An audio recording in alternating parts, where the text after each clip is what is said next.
Shalom, everybody. Shalom, shalom, shalom. Welcome to another episode of What Scripture Is That? By the Gathering of Christ Church here on blogtalkradio.com. We're coming to you live on this Thursday, February the 14th, 2013. The time is now 4:05 p.m. Central Standard Time.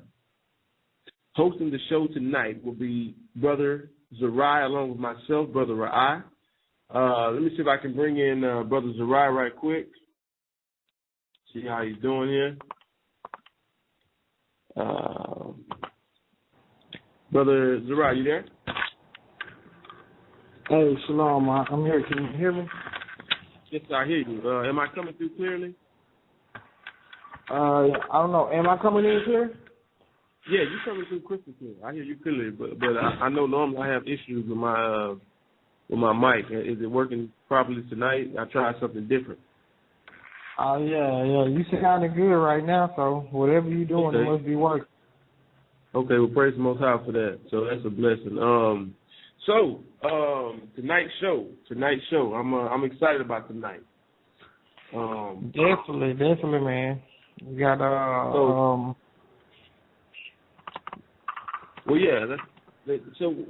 tonight's show, we actually have a guest speaker by the name of Dr. W.RANDY Short. Okay, and before he comes on, we're gonna go into his bio briefly. We'll introduce him, and then we'll have him introduce himself. But I'm definitely looking forward to the information that's going to come out tonight. So it's going to be a real good show. If we have time after the interview, we will go into a roundtable discussion tonight dealing with how to remain humble.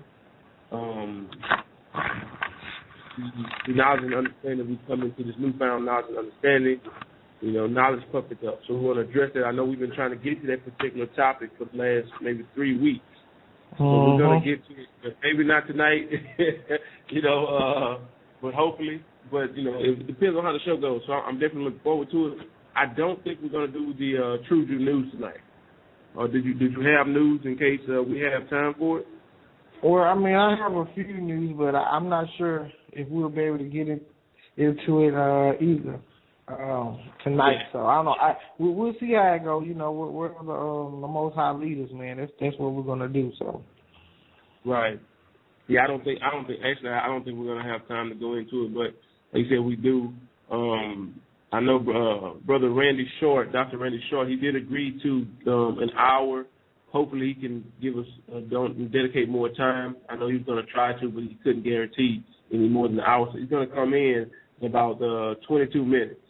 He's going to come in, so we more than likely won't have time to go into the news. But we do have a few announcements that we're going to go into right quick. So let me go into these announcements. We would like to remind everyone that the Gathering of Christ Church is on Blog Talk Radio 4 nights a week. Okay? Tomorrow evening at 5 p.m. Eastern Standard Time, 4 p.m. Central Standard Time, and 2 p.m. Pacific Standard Time, we have Friday Night Sabbath coming out of Babylon, hosted by Brother Elder Rawchaa and GOCC, where they're using the Bible, identify the Babylon written of the Revelation, go through end-time prophecies, and the second coming of the Messiah. Okay, that shows a very good show. Brother Rawchaa actually recently going through the future architecture of D.C. Very interesting show. If you guys haven't had a chance to check out this show, please go back and listen to the archives. And you got to catch it live. So much information comes out. I don't even know where he gets all this information from every week, but it's very blessed show. So check it out and get the opportunity. On Sunday night at 10 p.m. Eastern Standard Time, 9 p.m. Central Standard Time, and 7 p.m. Pacific Standard Time, we have the Hebrew Way of Life, hosted by Brother Deacon Xavier. Okay, this show deals with the aspect of being a Hebrew, understanding who you are according to the Bible, and how do you change your life accordingly. We came out of the world into this understanding, so he deals with those issues. It's very edifying, very practical. Really good show, so check that show out every Sunday at 10 p.m. Eastern Standard Time. Wednesday evening from 5 p.m. Eastern Standard Time, 4 p.m. Central Standard Time and 2 p.m. Pacific Standard Time, we have the GOCC Search Engine International, revealing the truth by exposing lies, hosted by Brother Dodge and Elder Rawchaa, identifying that man of sin and exposing the snares of this world and different aspects to which wicked works against the righteous. Once again, that show airs every Wednesday evening at 5 p.m. Eastern Standard Time. This show is our most popular show on blogtalkradio.com. If you guys have not had a chance to check that show out, please check it out. There's almost every week there's a guest speaker on. We have different experts and different things. Last night's show was very edifying. We had Dr. and herbalist Truman Burke. Okay, for those who may not be familiar with Dr. Truman Burke, he actually deals with natural remedies. Okay, and the government has been trying to shut him down because of this. And we're supporting the brother, he's supporting us, and I can speak personally that his remedies, from my experience, do work. So if you didn't get a chance to check out that show, go to his website, speak with the brother, regardless of what your financial situation is, it'll work. But the stuff, it works. So just the Lord of Silver, and whatever it is you need. I mean, any issues, there's a natural remedy for the most high, whether to be able to do wisdom and understanding of how to use natural herbs. Okay. With that, we're going to tell everybody about the Hebrew and Bible Academy. The elders of the Gathering of Christ Church would like to invite you to enroll in the upcoming enhanced version of the Hebrew and Bible Academy. The Academy is a 3-month Bible, history, and language course. It includes 12 full weekly lessons and reviews every Sunday from 9 a.m. to 12 p.m. Eastern Standard Time via YouTube. These enhanced classes have been customized to ensure you get the most out of each lesson, which includes PDF booklets, precept breakdowns, new handouts, ministry, and downloadable videos of each lesson. The elders are very excited about the enhanced offers for the upcoming academy. They have set aside valuable time to personally teach in this classroom setting. If you would like to serve your seat, please email us at gatheringas1@aol.com. That's gatheringas1@aol.com. We look forward to seeing you in the advanced version of the academy. Okay? And we're going to go into the contact information. Brother Zariah, you there? Yes, I'm here. Like he was saying, the elders are on every Saturday live on Ustream. All right, you can always check them out on the Saturday class. Now the link for that Ustream is www.ustream.tv/the-GOC-church. Again, that is ustream.tv/channel/the-GOC-church. Now, we also have several YouTube channels that you can check out as well. The main one being Gathering 144. Again, that is Gathering 144, and this where you can check out any kind of past lessons that you might have missed. You can also check out previous episodes of Blog Talk Radio that have been uploaded onto YouTube. Look at different street speaking ministries, and then just in general, any videos that brothers and sisters in the church are watching right now that they're favoriting that's on YouTube. You can definitely check it out. Again, that is Gathering 144.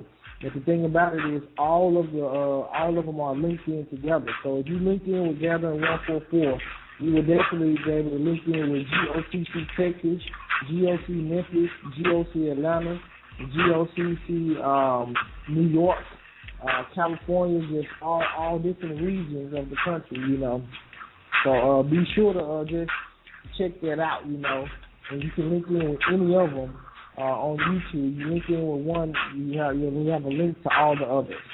Now, as far as other contact information, feel free to contact the Gathering of Christ Church by email at gatheringas1@aol.com.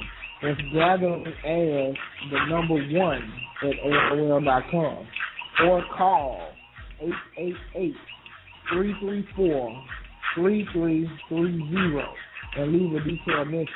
Now, if you're in the Texas area or anywhere nearby, you can also email us at gocctexas@ymail.com. Again, that is gocctexas @mail.com, or call 972-793-7068 and leave a message.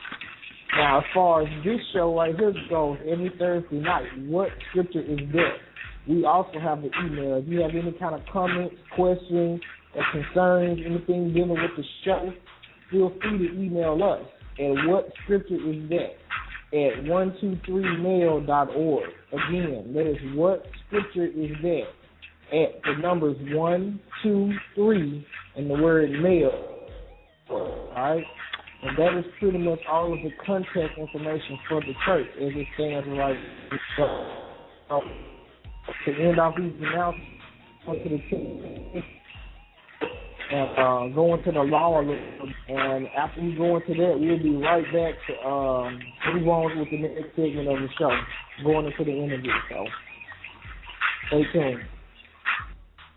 You're listening to What Scripture Is That by the Gathering of Christ Church here on blogtalkradio.com, where we teach our listeners to stand on truth by asking a simple question. What scripture is that?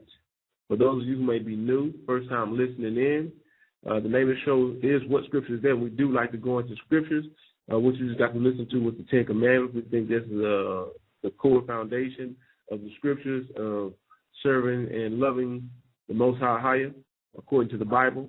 So we should all know the Ten Commandments. We like to go through them every week. So keep it on the forefront of our mind.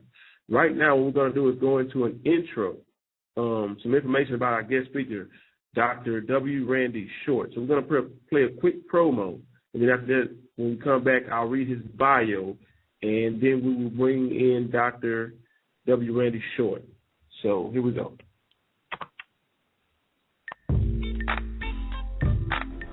Well, the situation is that you've got a contradiction. You have people, the Ashkenazi, who are descendants of the Khazars who dominate Israel, who were converts to Judaism, and at the same time you have people who are the original descendants of the people who lived in Palestine, who live in Ethiopia and other places, trying to return to Israel. And so you have basically a racist mythological concept of who and what a Jew is in control, and persons who actually are what Jews are, who are subordinate. After all, we need to remember that Israel was established following the Holocaust, and there's been this big push to make certain that they got this land and other things because they had been persecuted everywhere, more or less based on moral suasion. So Israel faces the challenge that it needs to show that it's a moral nation on a certain level to exist, because it was created as a homeland for Jews. And so this issue of racism, now that they have blacks, I have a friend, Cynthia McKinney, when she was in jail trying to make a Gaza boat lift, the jails are full of Africans. They've got a prison camp in Sinai. There were riots last year. You have people like Avigdor Lieberman, who's disgraced himself, but you have very racist people in the Knesset who hate blacks, who hate Africans, and many people are not aware, but one of the greatest Jewish scholars, Maimonides, felt that people who were black were essentially apes or just above monkeys. This is the most revered person in modern Judaism, doesn't even see blacks as human. If some of the guiding people, the ideologies of Zionism, see people as subhuman, then how are they going to treat people once they reach that society? So they're poor, they're homeless, they're discriminated against in terms of how they're paid, or they're put on the front lines to face confrontation with the Palestinians. But I want to say in Congo, Israel gets the diamonds. A lot of these countries are being looted by Western nations, and Israel is a part of it. And so these people tend to go to the nations that are stealing their wealth, trying to make a living where it's peaceful there. I just want to mention the drug that the people are using is Depo-Provera. It causes cancer, contributes to AIDS and chlamydia and osteoporosis, and it's been illegal in Canada and Europe, but it's being used all over Africa. It's being used on African American women by the Pfizer Corporation. They know that it kills. They know that it sterilizes. They know that it destroys people. And Bill and Melinda Gates are raising almost $3 billion to impose this drug all over Africa. God knows how many women it's going to kill and destroy and sterilize. This is wicked. And Israel's showing that it's no more righteous than any nation that it came into existence to repudiate. All right. So from the soundbite, you can see that it's going to be a very interesting show. One of the main reasons why we decided to contact this brother is because of his boldness to stand out and proclaim truth.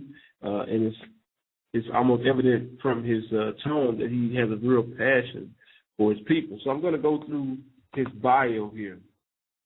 And this is Dr. W.RANDY Short's summary. Presently, I am a historian, researcher transitioning from teaching in an HBCU environment to a mainstream educational setting. I aim to convert my dissertation into a monograph and have other articles published in peer-reviewed journals. My professional experience is para-academic, academic, media, and customer service. I have taught at Howard University as a graduate assistant, lectured at Bowie State University, and served as an associate professor of history at Lane College. I have taught American, African American, world, religious, and social history courses. I have worked as a consultant in Amnesty International, the Congressional Black Caucus, Books for Africa, West Tennessee Cultural Heritage Association, and for the International Human Rights Association of America Minorities. I have worked as a National Park Service Ranger and a production assistant for the New Hour with Jim Lear.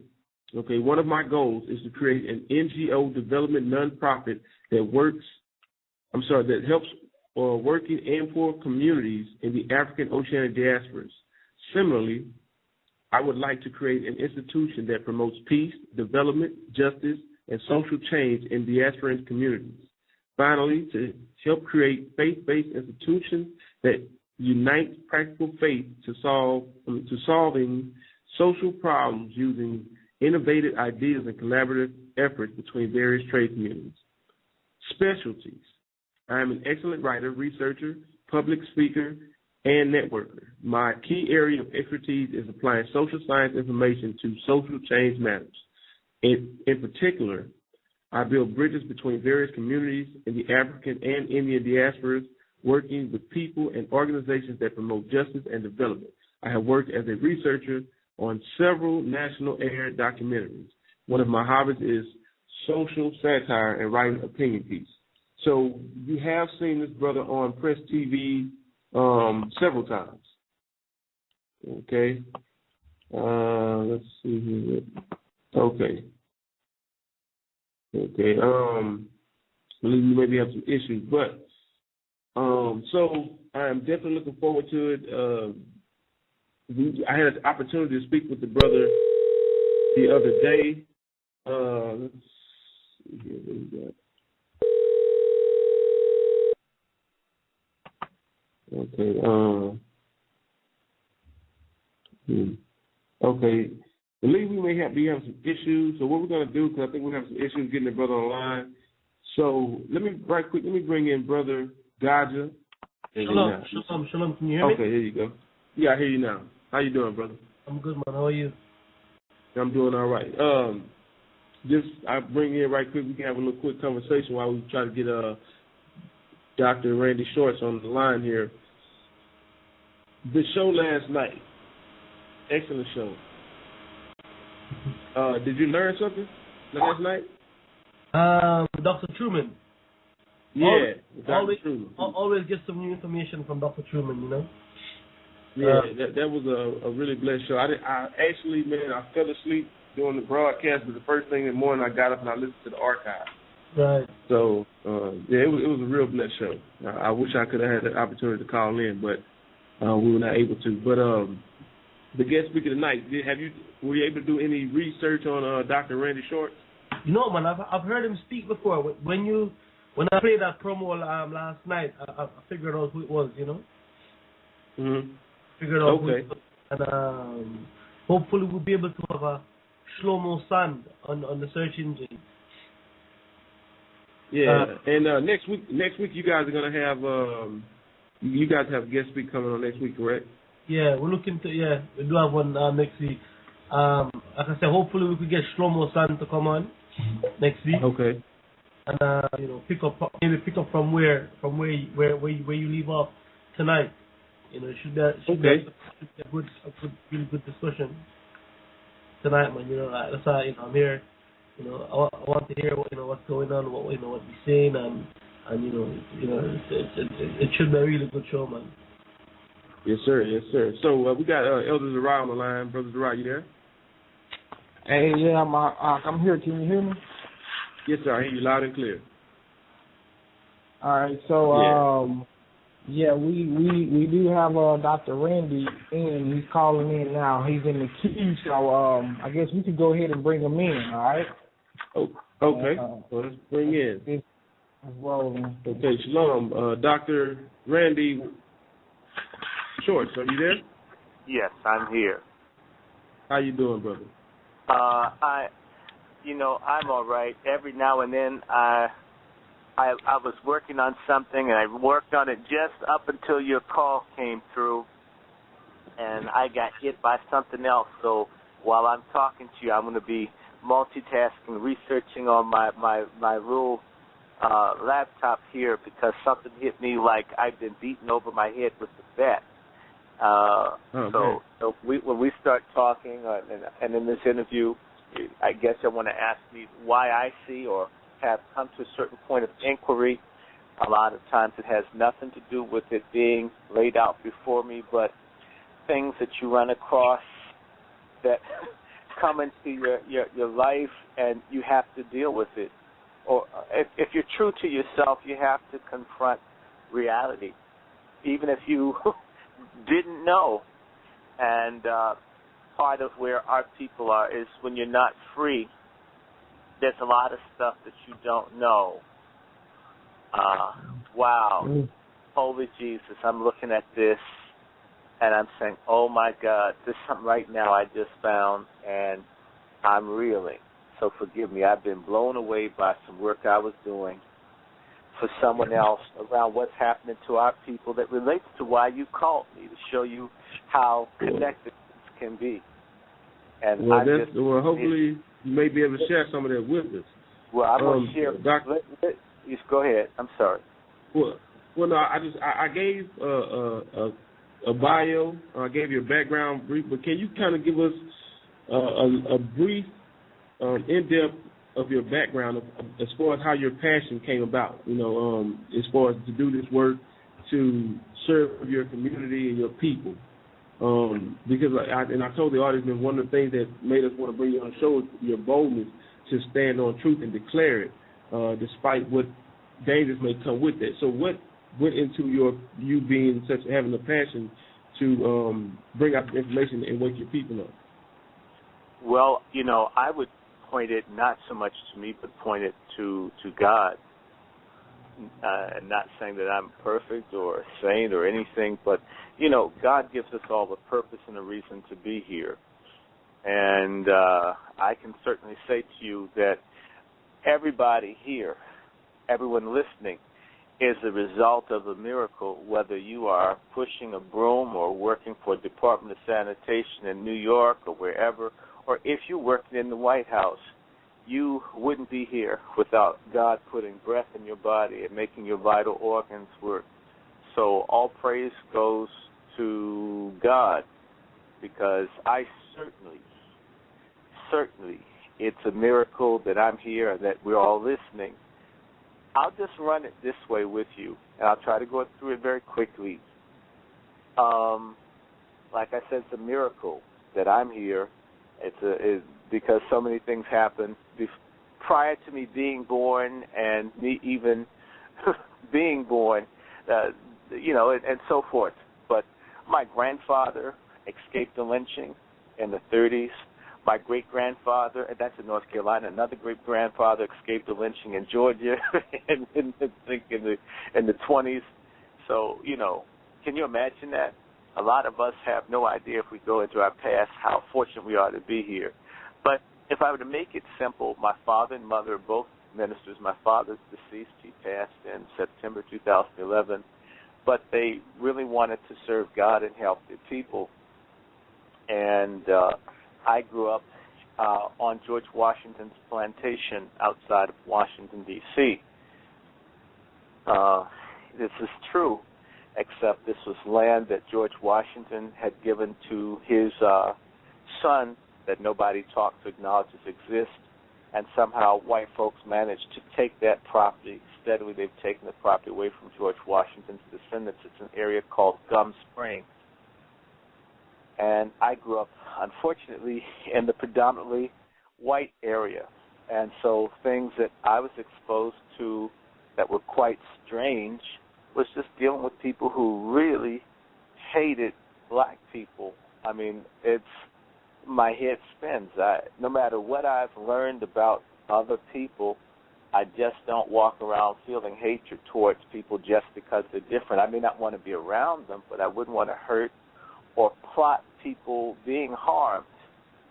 And so that part of it, I wanted to know from an early age, why do people hate us so much? Why does someone walk all the way across the neighborhood to try to spit on me because I'm black? If I even thought about spitting on someone, I know what my father and mother would do if I said I wanted to do it. To watch parents congratulate their children for calling you names, to congratulate their children for throwing rocks at you because you were black. And you have to ask questions. Why does someone follow me into the restroom? Why do people try to look at me when I'm using the restroom? Why do they care so much? Why do parents teach their kids to hate you? Why do people move? Why, in my first day of public education, does the mother come in and count the number of black people in the room, cuss out the teacher, and take her daughter out? You know, that you got to wonder, why do people do this? Why is it? I remember when Martin Luther King got killed, I was very small. Why are people threatening to kill my family? Why does my father have to ride with the white man to get him to work to keep from being beaten or possibly killed because of a riot in D.C.? Why? Right. What did we do? There's something about us that deserves so much animosity. I'm taught to love everybody and respect, and the treatment I get is the opposite of what I'm told. And there's really nobody saying, hey, you know, do you get what I'm saying? Yeah, I would like to think, I'm sorry I didn't interrupt you, but I would like to think that most black people, most minorities in America at some point in time have had those questions. And fortunately for us, you know, praise be to the Most High, that we turned to the Bible to seek for answers, and we found answers in the Scriptures. And you know, we would love to share some of that information with you as well tonight. And I listening to what you said, I guess it would be safe to say that you are truly a product of your environment. Right. Mm-hmm. In the best sense of that, yes.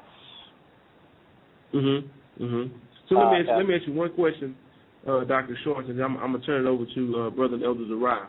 But because this is your experiences are not unique to yourself.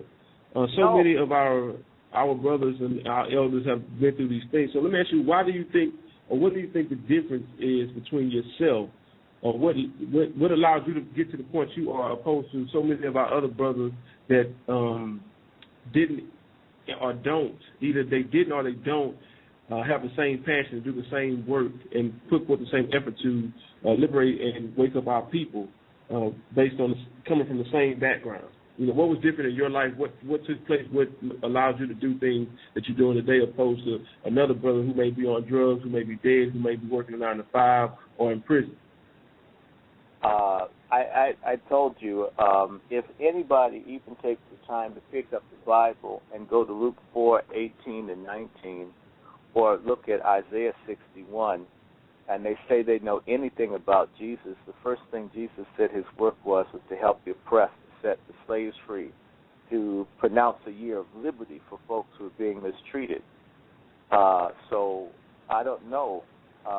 If I grew up reading the Bible and studying it because my father's a minister and my mother's active in the church, I'm curious as to why other people, it's right there. That's the work of Christ. We don't have to get into tongues and all the other things that you see people get all caught up in, what dress to wear. There's a very simple proclamation of what Christ's work was, period. I mean, it doesn't require a whole lot of memory to get it.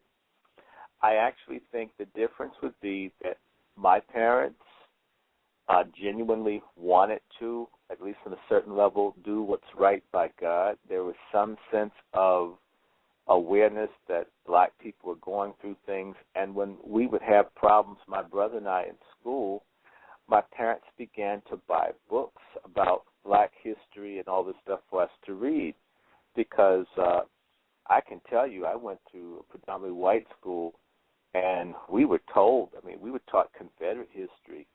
And I remember someone saying Martin Luther King was a communist and he deserved to be killed.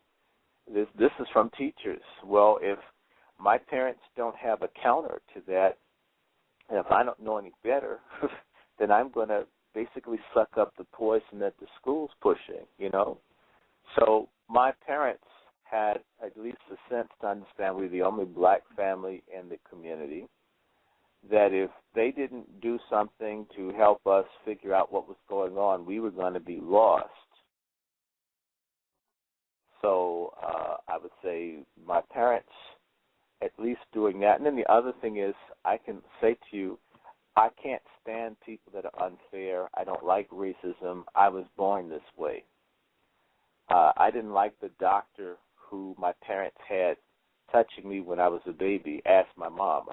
I don't go for it. There's something spiritual about who I am and who I come from. The more I learn about my family, if you've ever heard of the book Roots, Roots is a ripoff of my family tree. My cousin who just died no more than 4 months, about 7 months ago, a woman by the name of Thelma Short Doswell. She's the mother of black genealogy in the United States. She's my third cousin. I came up in a family where I knew where my people were from in West Africa. Most people don't have that. I came up in a family where I knew my folks were Native Americans that own the land Washington, D.C. is on. So if you teach, the Bible says, train a child up in the way he should go and he won't depart from it. So if you come up with books and awareness and an understanding that there's man's standard, there's God's standard, it doesn't matter who has the nukes or the bombs or the money, God's always right. And if you're doing what's righteous, you're with God, and those who, no matter what they have temporally, they're wrong. So a lot of the people who get lost that are black, they are looking at the power and the might that white people have because they've stolen, robbed, killed, stolen, and destroyed from other people the last 500 years. They worship. It's almost like white folk are an idol to them instead of God being all-powerful. If you really believed the Old Testament that we studied when we were young, God is all-powerful. And Pharaoh is whoever is in power that mistreats people, and God can bring him down. Whether you're outnumbered by white folks or if you're 50-50. A lot of us don't really believe in an all-powerful God that could crush them and don't identify with the Jews in the Bible. I always thought the people in the Bible were more or less like us. We're going through hell like them. David is us, Goliath is the other people. Who could? Yes, sir. The people who are doing right being messed with by other folks, that always struck me as being more my story than the people who are calling me nigger, stealing our stuff. Absolutely. So how can people who represent unrighteousness hate? violating all the commandments in the covenant, represent God? How could anyone believe the stuff they saw on television is true? You know, how can you, rationally looking at it, if the Bible is true that God is on the side of the people who are righteous and the people who are being oppressed, how could the people oppressing you represent God in image or substance or style? They can't. If you believe the book itself, if you believe the people who hate you, who want to twist what's in the book to confuse you, then you're lost. Well, brother, I couldn't have said that no better myself. And I'm, you know, for the listeners out there, you know, Dr. Shorts has a wealth of information. So, Dr. Short, if you don't mind, we're going to try to, we're going to attempt to pick your brain a little bit. So I'm going to bring in Brother and Elder Rawchaa. Brother Rawchaa, you there? Yeah, I'm here, man, and I'm just kind of taking in a lot of what he said, you know, and it's very much true. So I guess one of my first questions is, you know, like you were saying, you know, as far as the history and things go, you know, you said that you were taught a much better part of history than a lot of people coming up, you know. So I guess my question is, like, when did you know? Like, at what point in your life did you know that, you know, we are the people according to the Bible? Because I remember in a previous conversation with you, you told me how, I believe you said back in, like, during the time of the Civil Rights Movement, or maybe even before that, there was a lady in New York a black woman who knew that she was a Hebrew and a descendant of the Israelites, and she fought against the police even way back then. So, when did you know? Yeah. There's been a long question. You see, there are a couple of things going on. If people truly take the New Testament at its word, the people who truly follow God, for me, through Christ, you become Jewish through spiritual adoption if you weren't actually the physical ones. Do you get my point? Even if the original Jews were not black people, which we know they were, spiritually, if you follow the last true king of the Hebrews, Jesus, you are with them through conversion, period. Our people have been trained to think everything belongs to everybody else. Everyone's chosen but us. Everybody talks about the Holy Land, but if you ever go to a geography book and you look at what the Holy Land is called in terms of people who do cartography, they'll call it the Syro-African Valley. If you've been watching the news, Syria's to the north of Israel, so the Syro part of the valley is Syria, and the African part of the valley, you got it. Jerusalem, all that, according to cartographers, even though they lie and call it Asia, you know, that's like calling someplace like Bahrain, Africa. Look at how close Bahrain is to the Asian mainland, just off the coast of Iran, and making it Africa, and yet Saudi Arabia, which is right next to all of that stuff, is all up on Africa. It's Asia, and yet Asia stretches all the way over from what? From Japan and Korea, all the way up to the border. That's crazy. There's no other continent that's laid out like that except to confuse us to not recognize that those ancient people are connected to us. And I'll go one further. Anybody that's read into Genesis 10 knows that all the people in Genesis 10, they're black. The sons of Ham are, and it lays it out, the Table of Nations. If you've read 10 pages into the Bible and you don't know that you represent a chosen people, it's because you're dumb as hell. It doesn't require a whole lot of reading. You don't have to get 10 pages in it to see who's what. If they're talking about the curse of Ham one hand, and then you're a descendant of Ham, if you go and look at who Ham is, it's all the people that the Bible talks about. How could it not be us, according to the Bible? So Either it's Genesis 10 or it's conversion. It's still ours. We're still a part of it. And that even prophecies about Ethiopia stretching forth its arms unto God.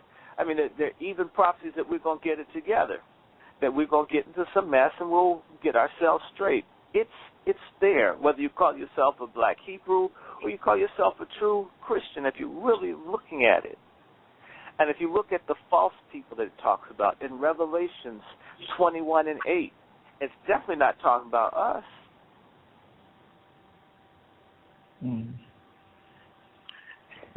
So, this whole thing about Jews and Gentiles, they never called the Egyptians in the Old Testament Gentiles. They didn't call the Ethiopians Gentiles. Gentiles were you-know-who. Mr. Bobo in antiquity. Not talking about us. But we tend to allow other people to define us in every way, spiritually, culturally. And so we were introduced through slave-making Christianity to Christianity instead of the people being honest. In fact, I'll break it down to you. The gentleman that I did my dissertation on, his name was William Shepard. William Shepard was educated at a school that's down in, it's in Alabama, and it'll come to me, in Tuscaloosa, Alabama, and the school will come to me in a minute. It's named for a white man who was teaching black folks in the 1860s and 70s that they were the descendants of the original people in the Bible. Now, how could a white man raised in Mississippi with slavery know who black people were back then? And we got these nigger preachers that won't teach people who they are right now. Wow. I mean, you're definitely right in that, and while we're on the whole topic of what's a real Jew and the Gentiles and whatnot, what I see all too often when our people start to wake up and they realize that who they are, usually, well, I won't say usually, but some of the time, they go to the quote-unquote Jewish people, those who are already located there, and it's like they're seeking some kind of validation from them, where in reality it's like you don't need to be. But is that what we're seeing going on today in Israel with a lot of people from moving out of Africa trying to move into Israel? Because I remember you spoke on that a little bit. I was wondering if you expound on that. There are two types of people going to Israel. There are people who are in Africa who are trying to go someplace where they can have a decent living, which is the right for all the white folk. They go everywhere. They're everywhere but the South Pole. When they find a way to mess it up enough for them to stay there, they'll be there too. There's no place that they don't go to make money. So what is it about people who are African or of African descent, when they try to go someplace, people start killing them and jailing them, like they don't have the right to be here, and yet everybody's invading Africa right now. The Chinese are there, the Indians are there. I mean, and France is recolonizing its former colonies. The United States is in there.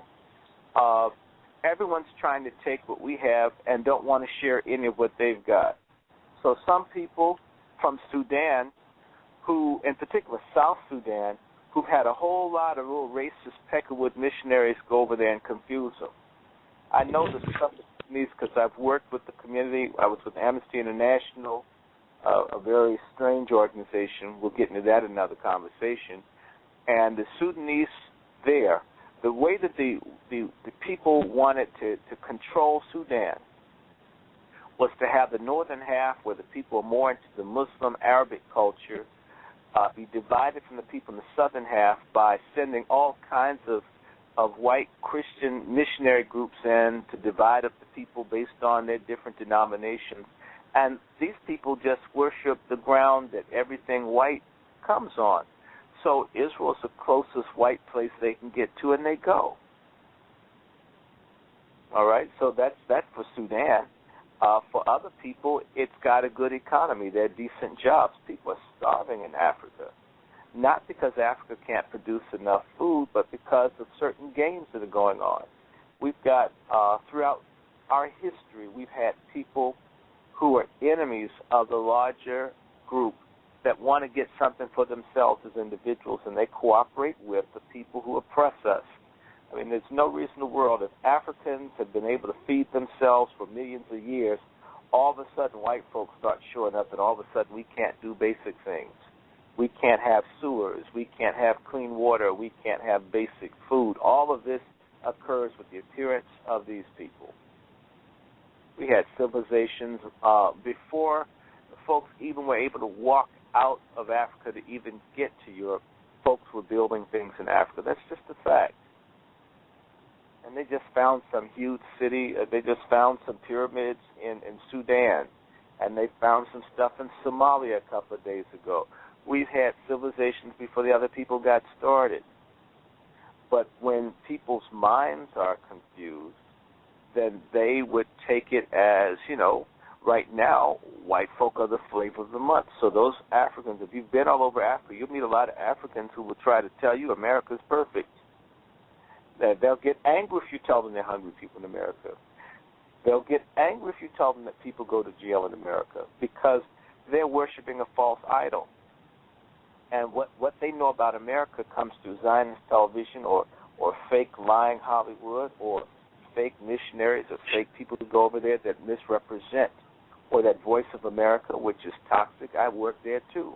I put a bunch of lies about how America is. So people really, these people that are going to Israel, they're trying to change their lives. And in reality, the African people, as much as they've been castigated as violent or terrible, they're just ordinary nice folks when you get to the village level. But if they don't have guns or weapons to fight the people working in pay of the corporations or the crooked heads of state that are propped up by the United States or the NATO powers or by these dirty Saudis or whomever, then these folks, they try to get out to save themselves. All the wars and rumors of war that the Bible talks about, that stuff happening in Africa. So why not go to where it's safe? I also made a point.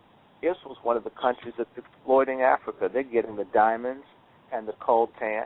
That's going into Israel and other places. They're in high tech. These are people that are benefiting from the destruction of the ecology and the lives of African people.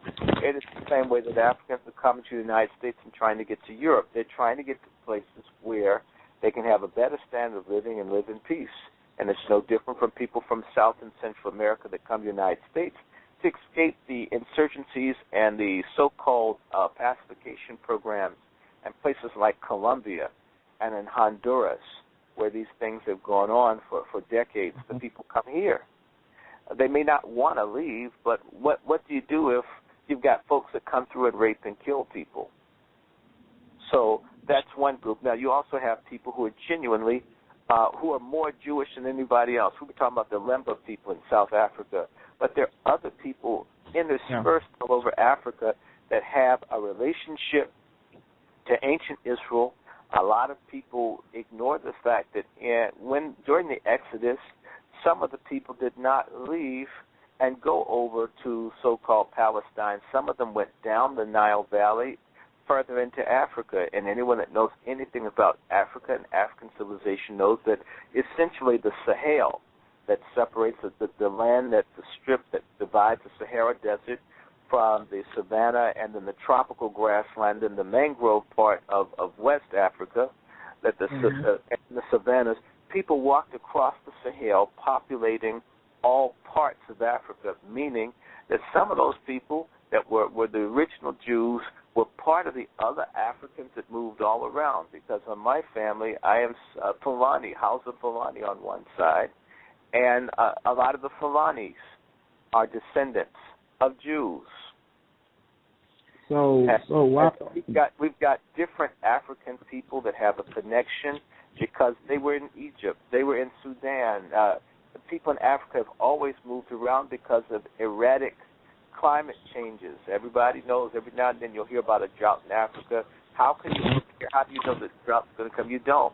So people in Africa have always moved, either following their cattle or getting away from odd weather patterns. So while we're talking on Africa, you know, because I can definitely agree with you, you know, because from our research, you know, it looks like there's more people in Africa who may be from the chosen people or the children of Israel than expected, you know. So I know in Nigeria, you know, a part of Nigeria, a section they call it Igbos, you know, or Igbo.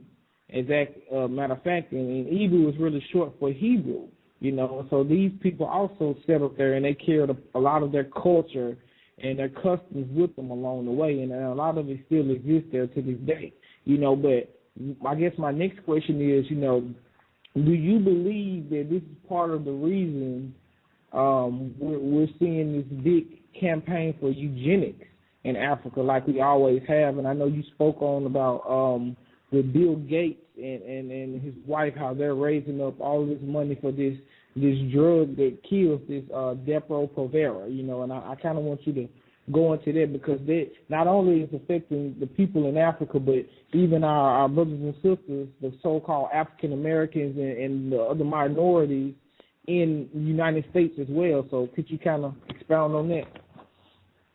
Well, here's what I'm going to share with you so we can just hit this straight on. I want everybody, if they can take out a pen and a piece of paper. And my brother, I've been waiting for a call from a guy in Los Angeles, because I could probably get you a few of the films and materials for you to share in your group. But my friend Dr. Alveda King, she's a niece of Martin Luther King. Her father was Alfred David King, and he was assassinated in 1969, a year and a few months after his older brother got killed. Most people don't know that they killed Martin Luther King, they killed his brother, and they killed his mama, trying to kill his dad. Wow. But and they killed, I think they killed Mrs. King on Alfred King's birthday. That tell me that that's not some conspiracy stuff. You shooting a mama on her baby boy's birthday. Interesting. Wow. And say, oh, it's conspiracy, you know. So I don't care what those people think. But anyway, Alveda, along with a bunch of other people, put out this film called Maafa, Maafa 21. You can see it on YouTube. It's a 2-hour and 20-minute film talking about eugenics, going all the way back to the fact that people realized that once slavery ended in the United States, that black people, in fact, even before slavery, let me just bump this up some. Hold on, I'm sorry, because it's so insidious. I'm going to pull up something right now for y'all, because a lot of y'all have been told that Benjamin Franklin was an abolitionist and he was cool for black people. And Benjamin Franklin, aside from being in the Hellfire Club, a group of Satanists that were into all kinds of perversion, wickedness, pedophilia, necrophilia. Yep, Benjamin Franklin. You wonder what that time and the dime was for. So it you know, and him being so wise and so smart, I wonder what they mean. But Benjamin Franklin, even before there was a United States of America, let me see, he wrote an article, and I'm sitting down typing in Google now, Why Increase, I think the title of it, I'm going to pull it up. But Benjamin Franklin and them, they were worried about there being too many black people. There were too many black people in America, in his view. Even back then. People need to understand. People need to understand that the original, prior to 1800, 80 to 85% of the people that came to the Americas to build this up, I'm talking about all of it together, were from Africa. Precious few white people came here. It's some BS that the Pilgrims and all these people came over here and worked. Just go and do your history on Jamestown, Virginia. The people there were on welfare, stealing from the Indians because they were too lazy to farm. They were drinking salt water because they didn't want to dig wells. They were dying because they were lazy, trifling, despicable people. They couldn't cope. And so when they talk about black folks on SNAP, they came over here on SNAP and haven't gotten off the SNAP. Indians teach them how to farm and do all that. Then you turn around and kill them. We won't even get into that. So, but just going back to colonial times, the majority of the people coming to the Americas were not white people. So there are a lot of places where white people are minority. They weren't trying to build up black people. They come here to build up themselves. Mm-hmm. Okay, here we go. Now, here we go. I found it. It's on Wikipedia. Benjamin Franklin wrote an essay in 1851 called Observations Concerning the Increase of Mankind, the Peopling of Countries. And one of his essays, I'm thinking, and I had the book, and he had a question: why increase the sons of Africa by planting them in America, where we have such a fair opportunity by excluding all blacks and tawnies of increasing the lovely white and red? Okay, that's in 1751. They don't even have a country yet, and they think about how to keep black people out now that we built it up. Okay, I just want to put that out there. So there's always been a thing that black people have no business here. Once they used us to fix it up and make it nice for themselves, we were to die off. You will find that this phenomenon exists in every single solitary country in the American hemisphere. The minute Excuse me,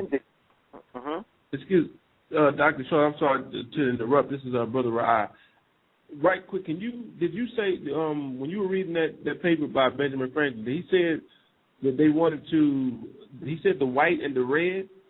I'll do you a favor. I'll send you the Wikipedia link to it, because I have a book somewhere. I have books in storage.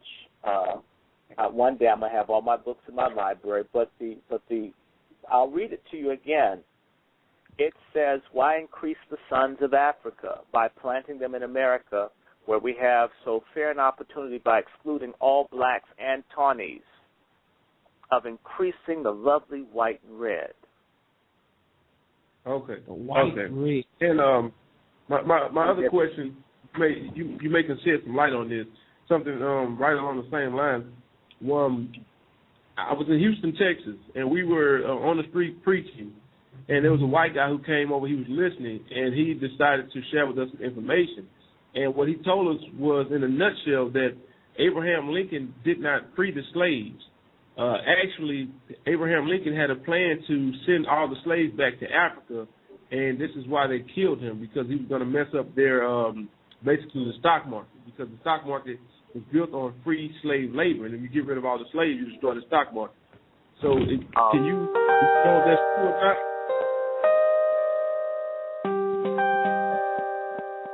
Okay. Please may have extra hold here.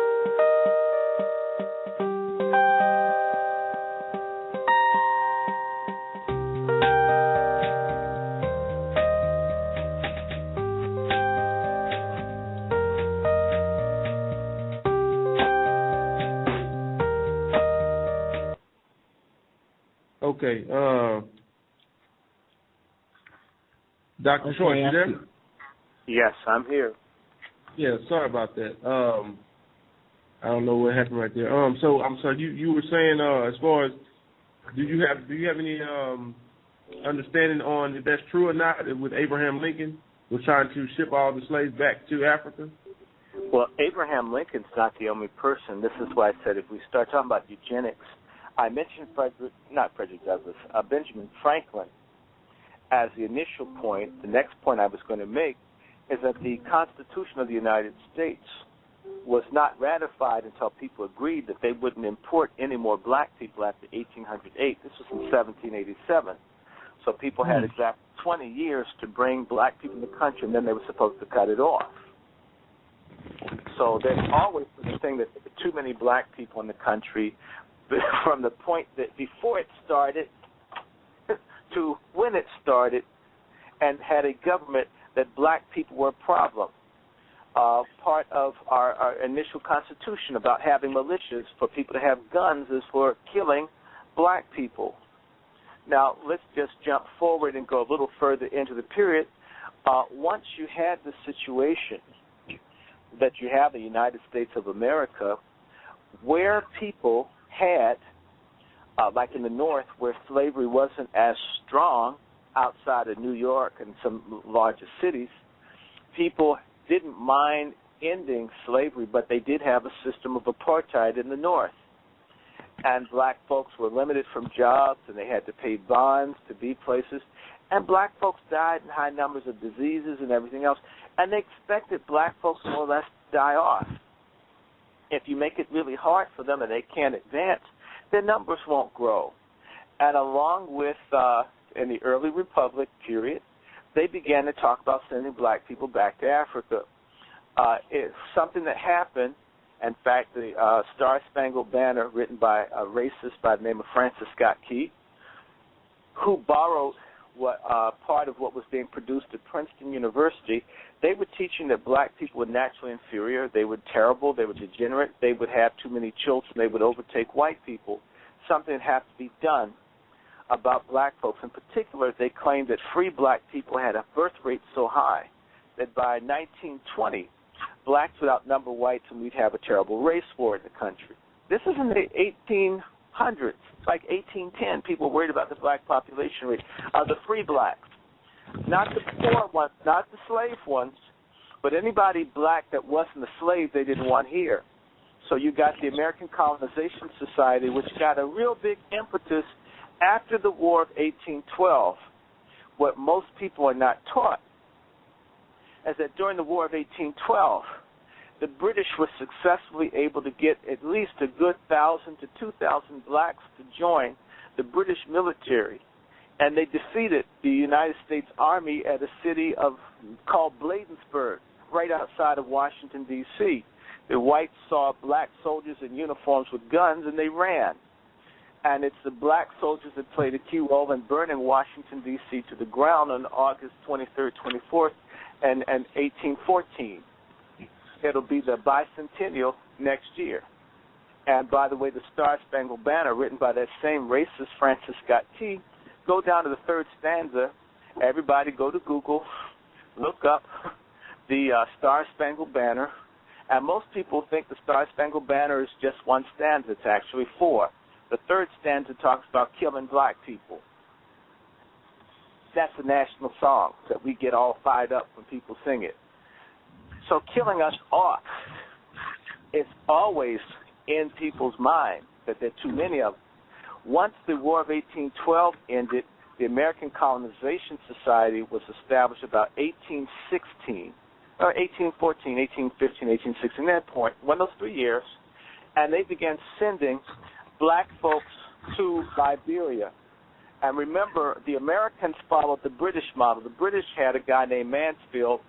They outlawed black people being in Great Britain, and they had black poor laws passed about 1806, and they began sending everybody black they could get out of England to Sierra Leone and Freetown.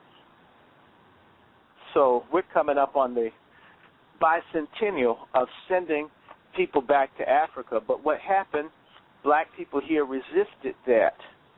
And then something else happened. People started making money because cotton blew up about 1820.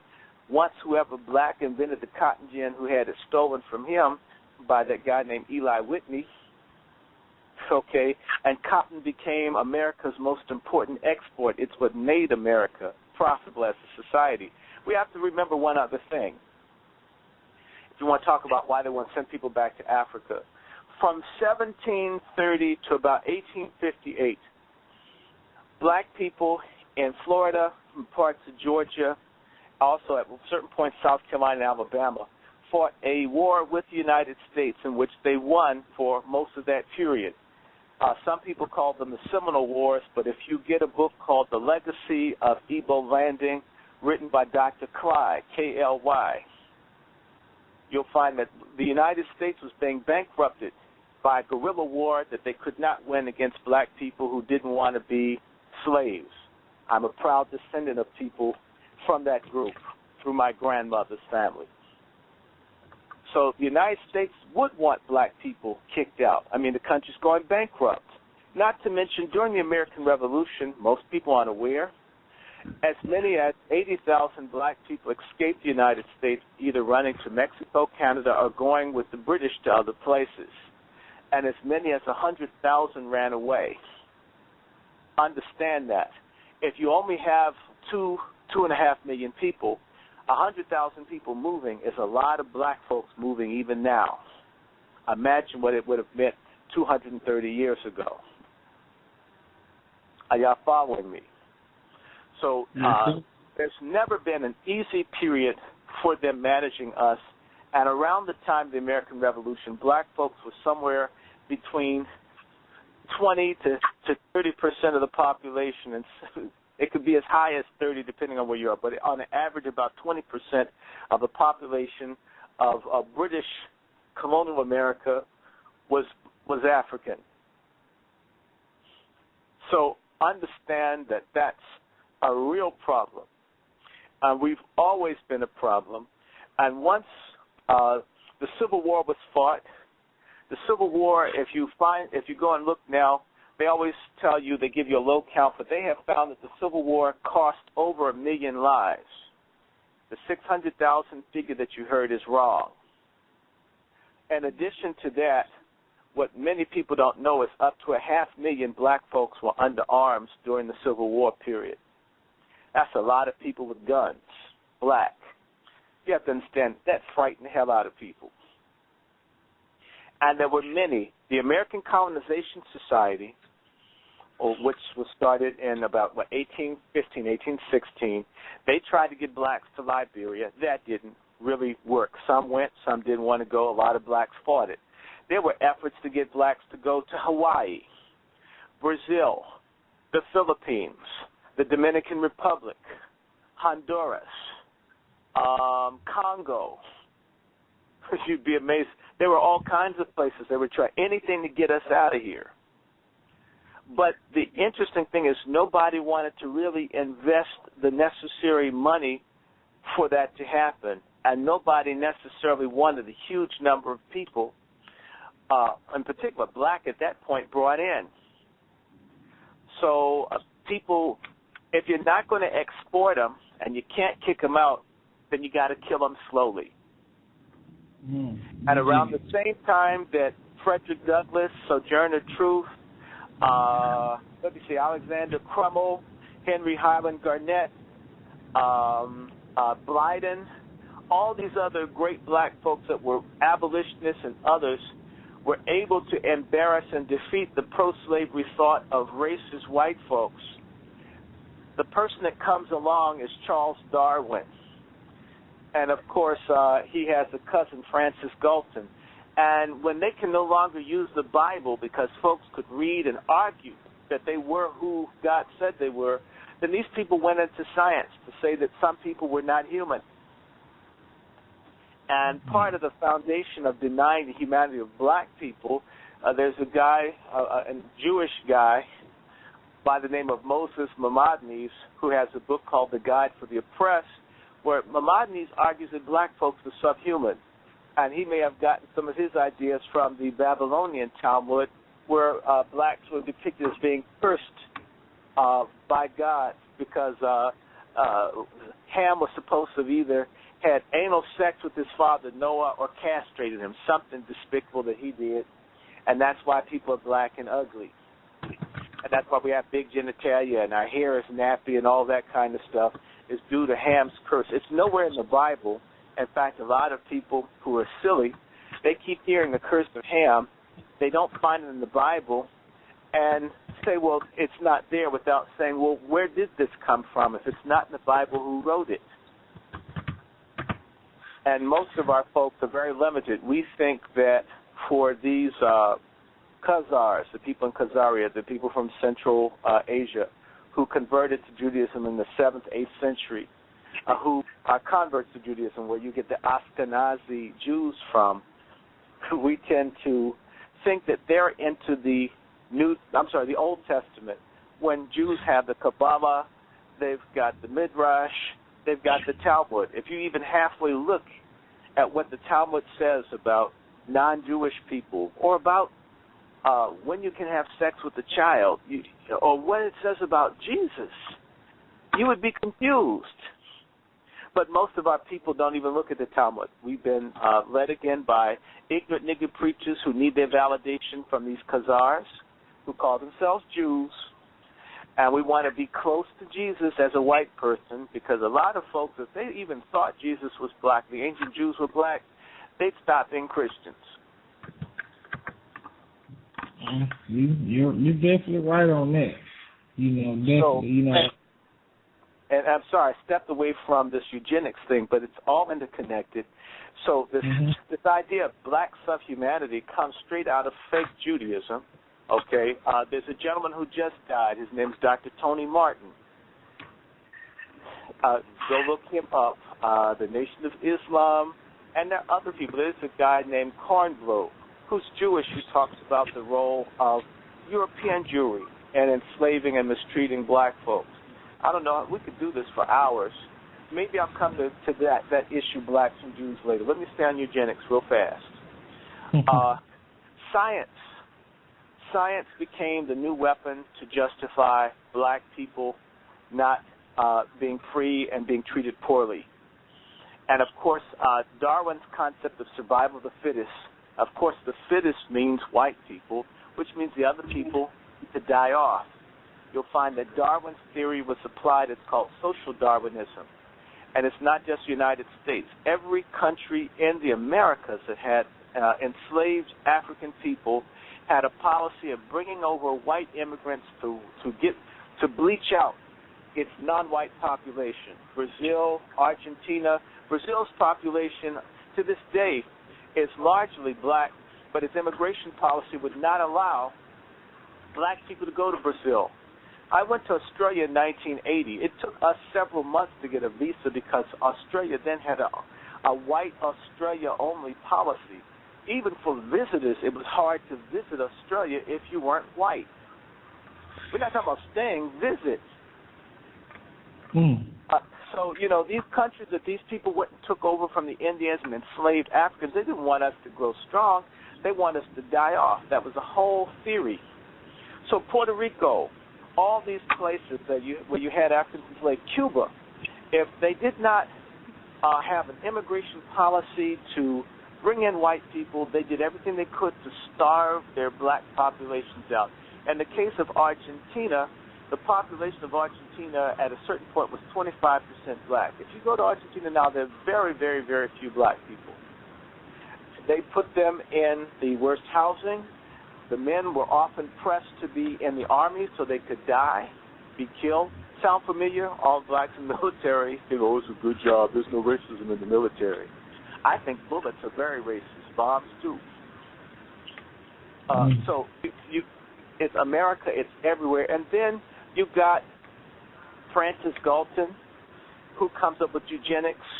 And, of course, blacks are seen as the inferior people. There is a book or an article I think that Galton wrote, which is called The Nigger Question, where he's talking about the need for blacks to vanish. You have to follow. And when the Civil War ended, a lot of people, one of the reasons they didn't want to give 30 acres and a mule in reparations to blacks is that if you give them land and the means to take care of themselves, you're going to have an African country in the United States. The population is going to grow. We can't have this. We've got to find a way to cut their numbers down. Make it hard for them to make it. Don't extend them credit. Discriminate against them. Don't give them health care. When there are diseases, don't build sewers. They had to fight to get people to build sewers in the South because the people didn't mind a black side disease. It had to be explained to them, if black folks get cholera and yellow fever, you'll get it too. So even though you hate them, if you don't allow them to live in sanitation, somehow it's going to affect you. If your maid gets cholera, you're going to get it too. If your maid gets diphtheria, your kids are going to get it too. So there have been different ways. So people start trying to think, what do you do about the black population? And that film, My Alpha 21, lays it down. And so with eugenics and with the American Birth Control League, which became Planned Parenthood, they really began to figure out what to do. Now, understand something. It was wishful thinking when the Civil War ended because the folks were trifling with their statistics and record keeping because the country was messed up. The black population appeared to have decreased. So certain people had speculated that black people would die off by 1920. How do you like that? But when they began to see other numbers, when they did the 1880 census that the black population had grown, people says, oh my God, they're still here. And believe it or not, there's the first black PhD in mathematics is a gentleman by the name of Dr. Kelly Miller. Dr. Kelly Miller did a book called Everlasting Stain in 1924-25. And one of the essays, he talks about the statistical abnormalities of the 1920 census, where he said that the way that the Census Bureau counts black people's population so crazily until it makes no mathematical sense. And what it reflects is people's wishful thinking that we didn't exist. Now, Lincoln tried to send black folks abroad. He wanted to, but I wonder, because Lincoln only allotted like $500,000 for this to happen, and when that money was exhausted, he didn't pursue it anymore. The president who really was trying to send black folks out of the country was President Grant. He was trying to get black folks in the Dominican Republic, and the deal fell through. You follow immigration preceded people deciding to wipe us out or do eugenics. The real concern about that, if you ever pick up a book called The American Dilemma by Gunnar Myrdal, a racist eugenicist Scandinavian, and you read chapter 7, they talk about the need to kill black people off slowly as not to alarm us. If you go online and you Google, put in the search bar, the Negro Project, this racist woman by the name of Margaret Sanger, who started the American Birth Control League, she had a thing called the Negro Project, which is a means to use black preachers, stupid nigger preachers, in the pay of racist white folks to spread eugenics, to get black folks to kill themselves, to teach a black woman not having babies is what God wants. Killing your babies is being good. And by the way, over the last 10 years, black people have aborted so many of their children until our population hasn't grown naturally in the last 10 years, the first time since we've been here since the 1500s. They've been very successful. The National Association for the Abortion of Colored People, I'm almost done.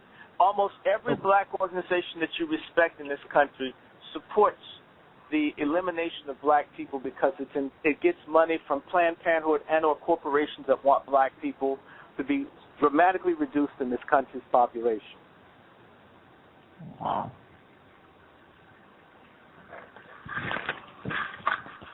Well, definitely, man. You know, what we're going to do real fast, Dr. Randy, is we're going to go for a quick break, and we're going to come right back. And really, I have just one more question for you, and it's definitely something that I know you want to touch on. And after that, I have another brother who I'm going to bring in, and we're going to try to get some questions from the audience, if you're okay with that, all right?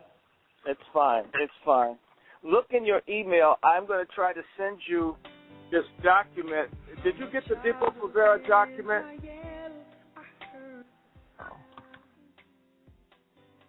Yeah, the email you sent? Yes, sir, we have it.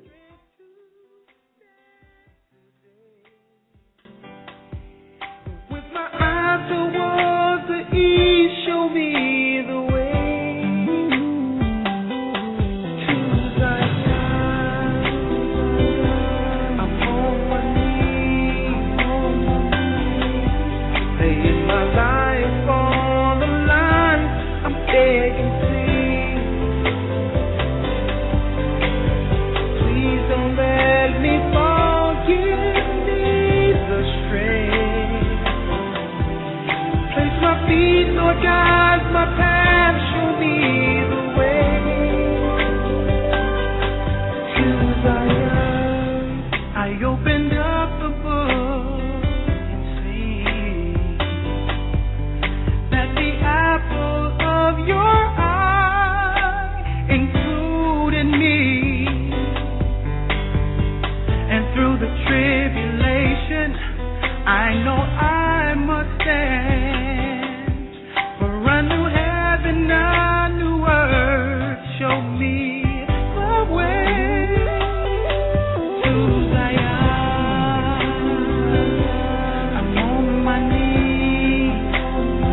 Shalom, everyone, and you are listening to What Scripture Is That by the Gathering of Christ Church here on blogtalkradio.com. We have tonight with us Dr. W. Randy Short. This show is very interesting. He's going into a lot of detailed information, more information than I could have hoped for. So if you would like to call in and speak with the host, ask a question, or simply make a comment, the guest call-in number is 646-200-4309. That's 646-200-4309. We're going to bring in Dr. Randy Short. Dr. Short, are you there? Yes, I'm here. Okay. Brother Gerard, you there? Yes, I'm here. So, Dr. Randy, now, one of the main topics or key questions I want to comment with you, speaking on how you said, whenever they're done using us and they have no more use for us, they're ready to get rid of us because they know if we stand up together that they can't combat against us. So looking at bringing it all the way up to present day now, do you think that this is the reason that they put Obama in office in order to kind of sell the minority of America a dream, to get them to kind of let down their guard, if you will? And I know you have a lot on Obama that you said you want to go into too. I'm reminding you about the factoid that we spoke about earlier, so you can take it from. Let me do the factoid first, and we'll talk about Obama, the little bit I know. Y'all up in New York, have you heard of the Rochambeau Bridge? I haven't been in New York in a while, but my elder, I'm pretty sure he has, because he lives there right now. So but yeah, continue, please. I was just going to mention to y'all Rochambeau.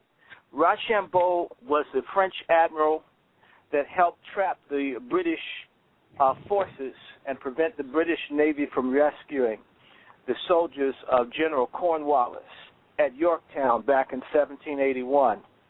And so they named a bridge in New York for Rochambeau. It connects Manhattan, or one of the little boroughs has a Rochambeau Bridge. I can look it up right now. The reason I'm going to bring up Rochambeau as my factoid is what most people don't realize is right after the American Revolution, Rochambeau became one of the major French generals and doing genocide on black people in Haiti.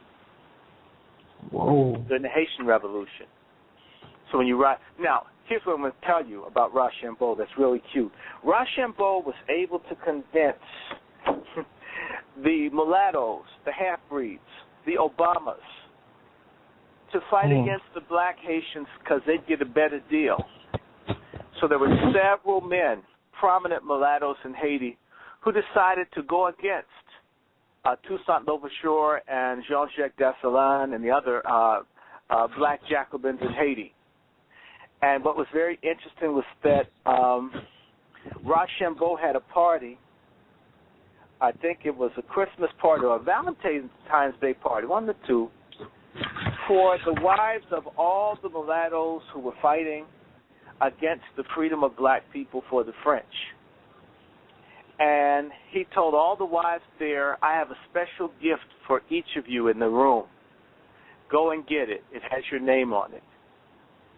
And in every box was the head of a mulatto general who had fought against his own people to serve the French. Wow. Straight crooked. And, well, not straight crooked. I mean, Rochambeau, and that's why I was coming up with my new term. I'm going to call it Rochbeaus or Rochams. All the black people who served the interest of white people against their own will either be punished by us or destroyed by them. It's just the way things go, which is why I'm always going to be on the side of my people. I'm always going to do the right thing. Now, Obama's mother's of Jewish descent. Obama, if you go, and I'm trying to think what my friend's name is, and I'm going to look it up because he's a journalist who does a lot of stuff in, I think his name is Gary. What is Gary's last name? He is an investigative reporter. I know how to find this name. I'll put my friend Kenny's name in, and then I'll get his name, and I'll run it down. I'll get you the article. I'll email it to you while I'm doing this. Pull up his name, and let me see. And it's amazing. You have to. Names don't always stick out for me if I don't use them. You know, if you don't use something, you forget. Yeah. And let me see, where's this guy?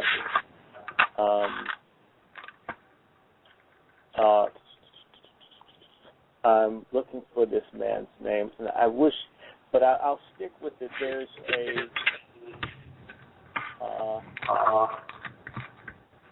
a gentleman by the name of Kenneth Ford who was able to tell the truth about the people in Iraq not having weapons of mass destruction.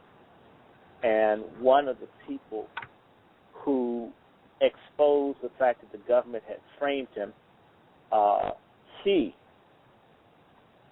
introduced me to Kenneth Ford. And Ken, right now, is one of these people who have been persecuted so much, even during the Obama administration. But let me stick to this while I look for this man's name, because it's very important. Obama, according to the article that this man has, in fact, maybe I'll look for it a different way.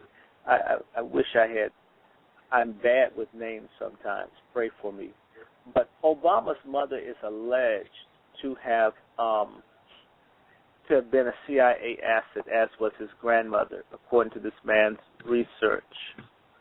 And a lot of folks don't want to deal with this. And I think Obama exists. Professor Griff and other people have been saying he exists to justify imperialism. Everywhere you look for Obama, you've got dead people, dead black people.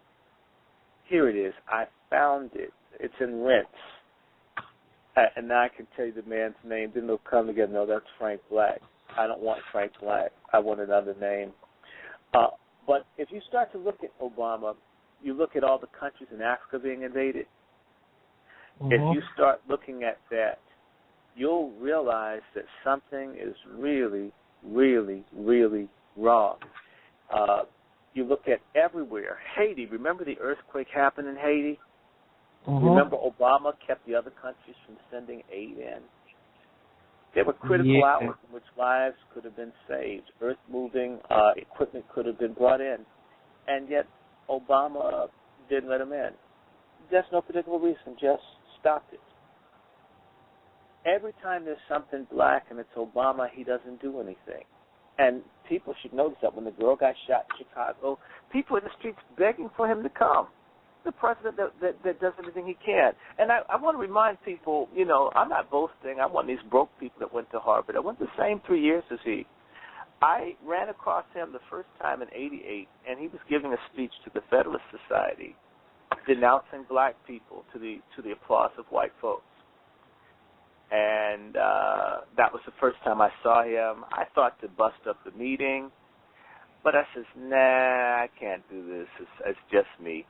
But I did want to get the guy's name, and that's the first time I heard his name, because I asked him, who's the mulatto in there? He's got a future ahead of him. He's going to go all the way stabbing us in the back and walking over our back to get there. And sure enough, he's president now, and our people are being stabbed in the back. You can't point to one thing that he's done for anybody black that he stayed committed to. That includes when he halfway spoke up for that club-footed idiot at Harvard, Skip Gates, who always disrespects black people in his videos. Mm-hmm. I mean, he even backed off of that. If that were my boy, I wouldn't care what anybody said if I got angry and messed with someone that was tight with me. We'll just be enemies. Period. Also, you know, everyone talks about how he was connected to Bill Ayers and how Bill Ayers is this radical that was in the Weathermen and this, that, and the other. And a lot of people don't know that Bill Ayers' family is super rich. He was the Marxist one, but he has two other brothers. One of his brothers is an education reform advocate.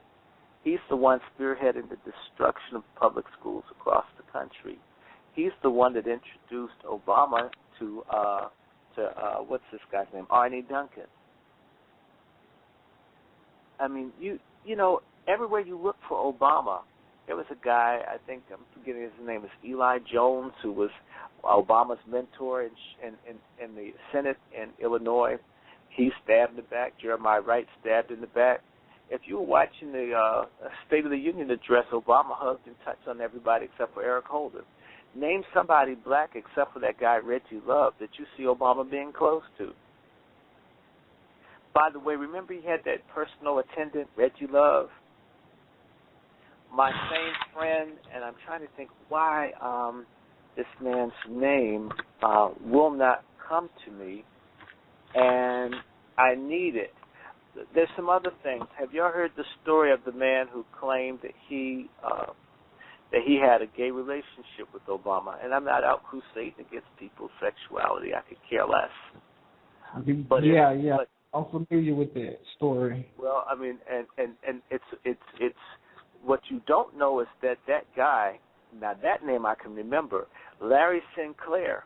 Okay. Mm-hmm. Larry Sinclair. I knew that Biden would be vice president if Obama won, and he'd be his vice presidential choice. And this was the factoid I needed to connect as well.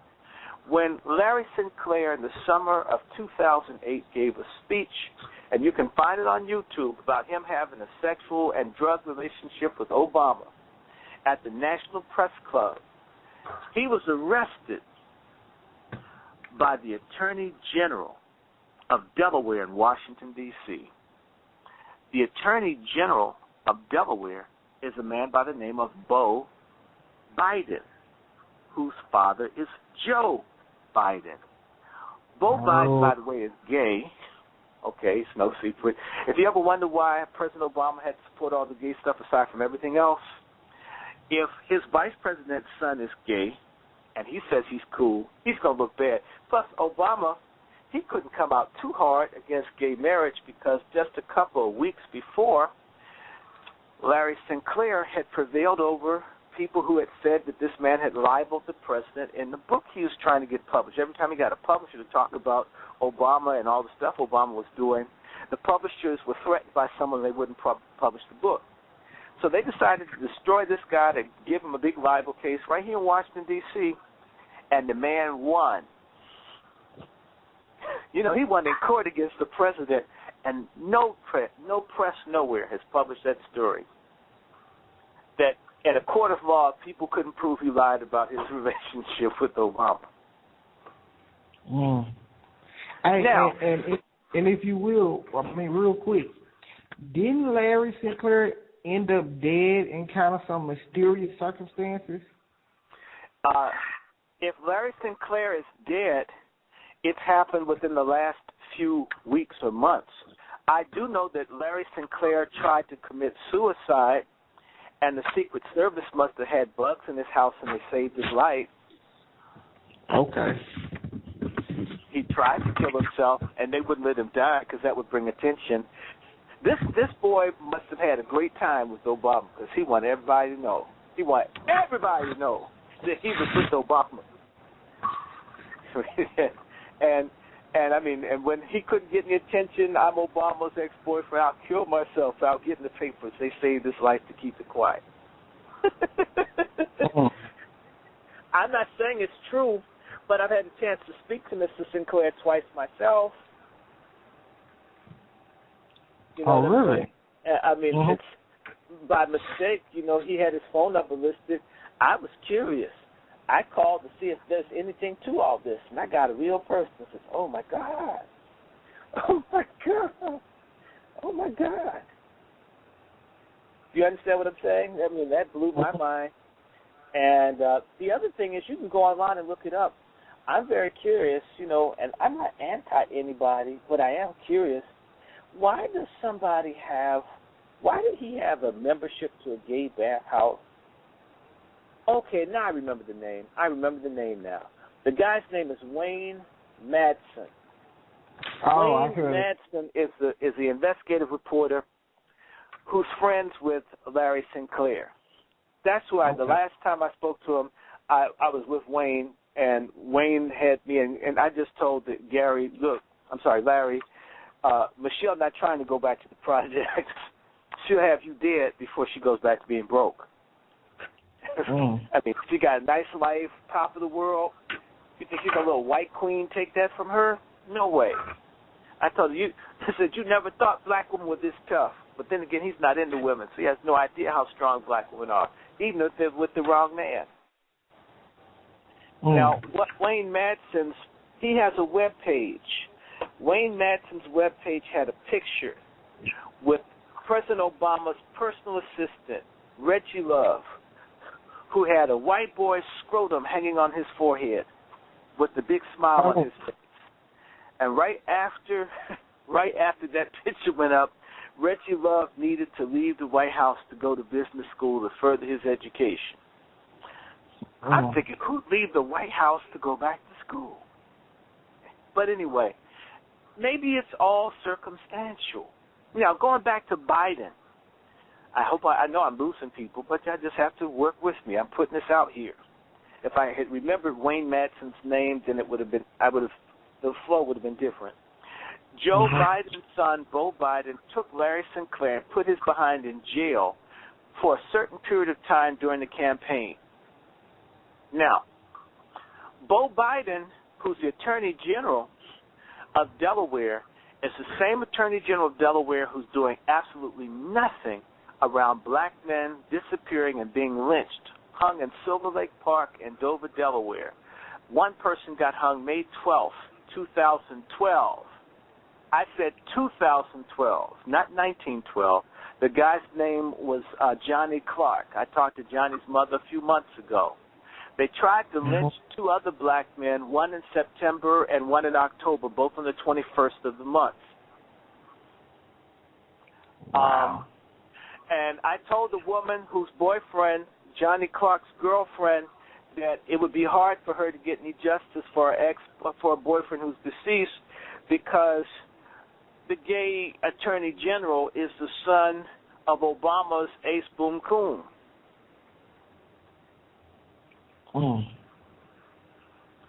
And the next time anyone tells you black and gay rights are the same, I haven't heard about any gay folk being hung in a park during daylight hours.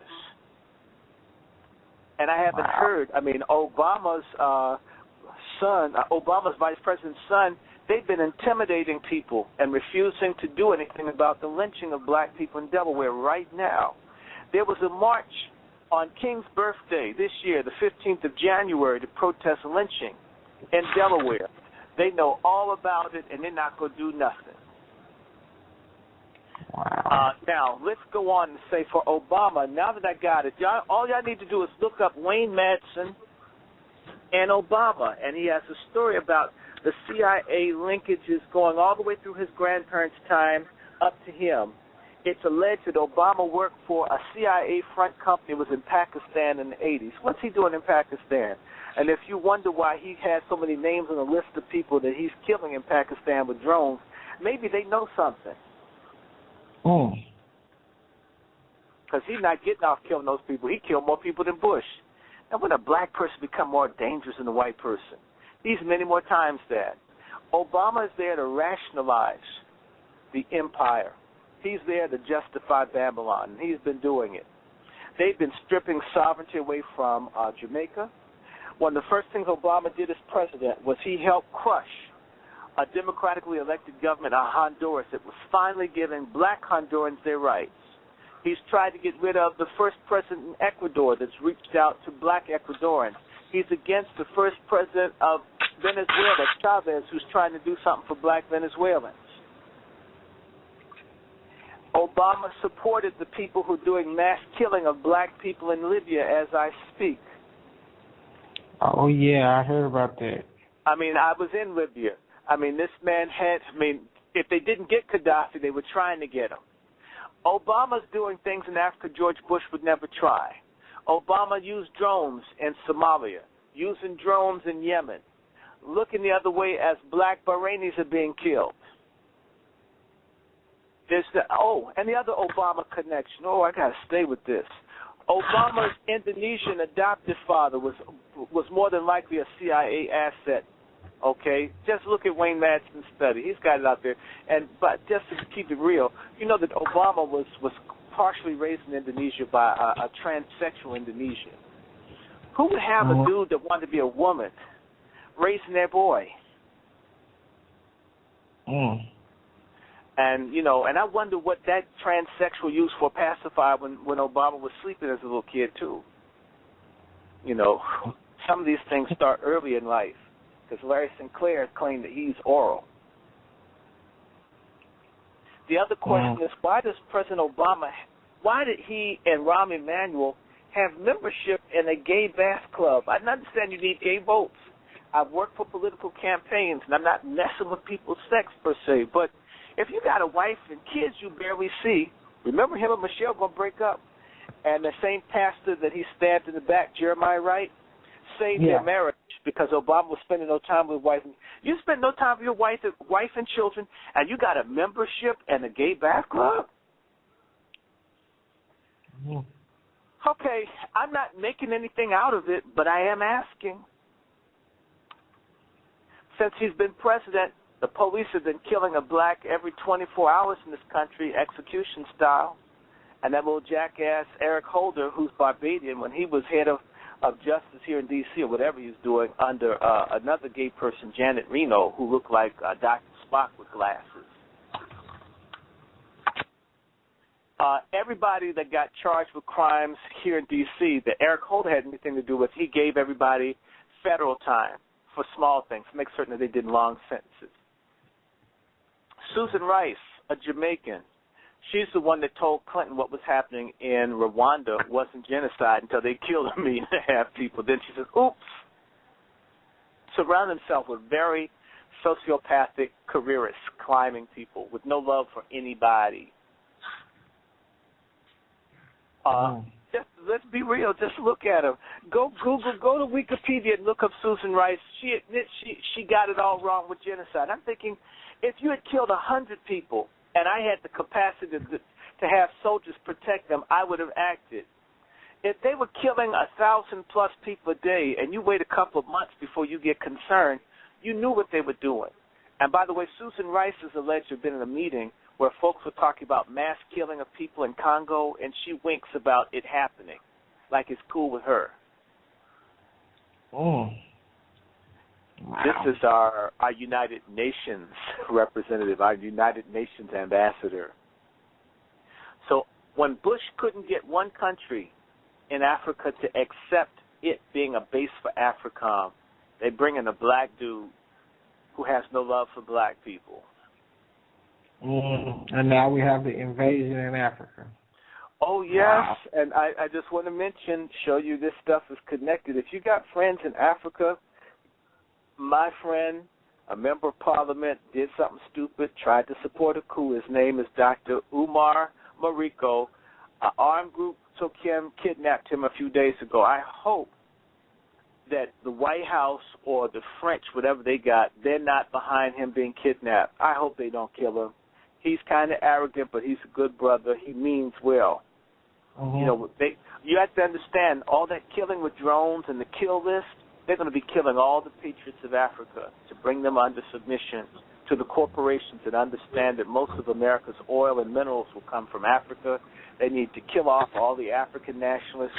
And who better to kill them than a black man? Because it's not racism anymore. It's like when the police see a black man touching a white man, they're going to stop.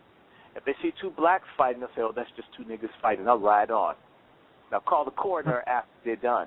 But we're not going to intervene on two blacks fighting each other. Right? Wow. And then let's get into Israel. Obama is of Jewish descent. He knows it. They know it, too. All you need to go back to Google. One of the Jewish papers, when Obama won, they said America has its first Jewish president.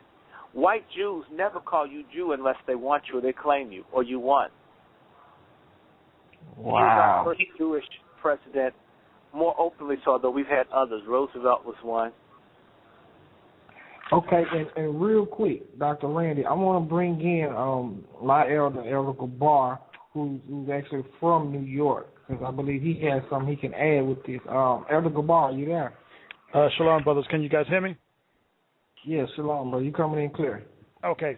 Dr. Short, I am extremely excited, and I'm standing there, standing the edge of my seat, just listening to the show, and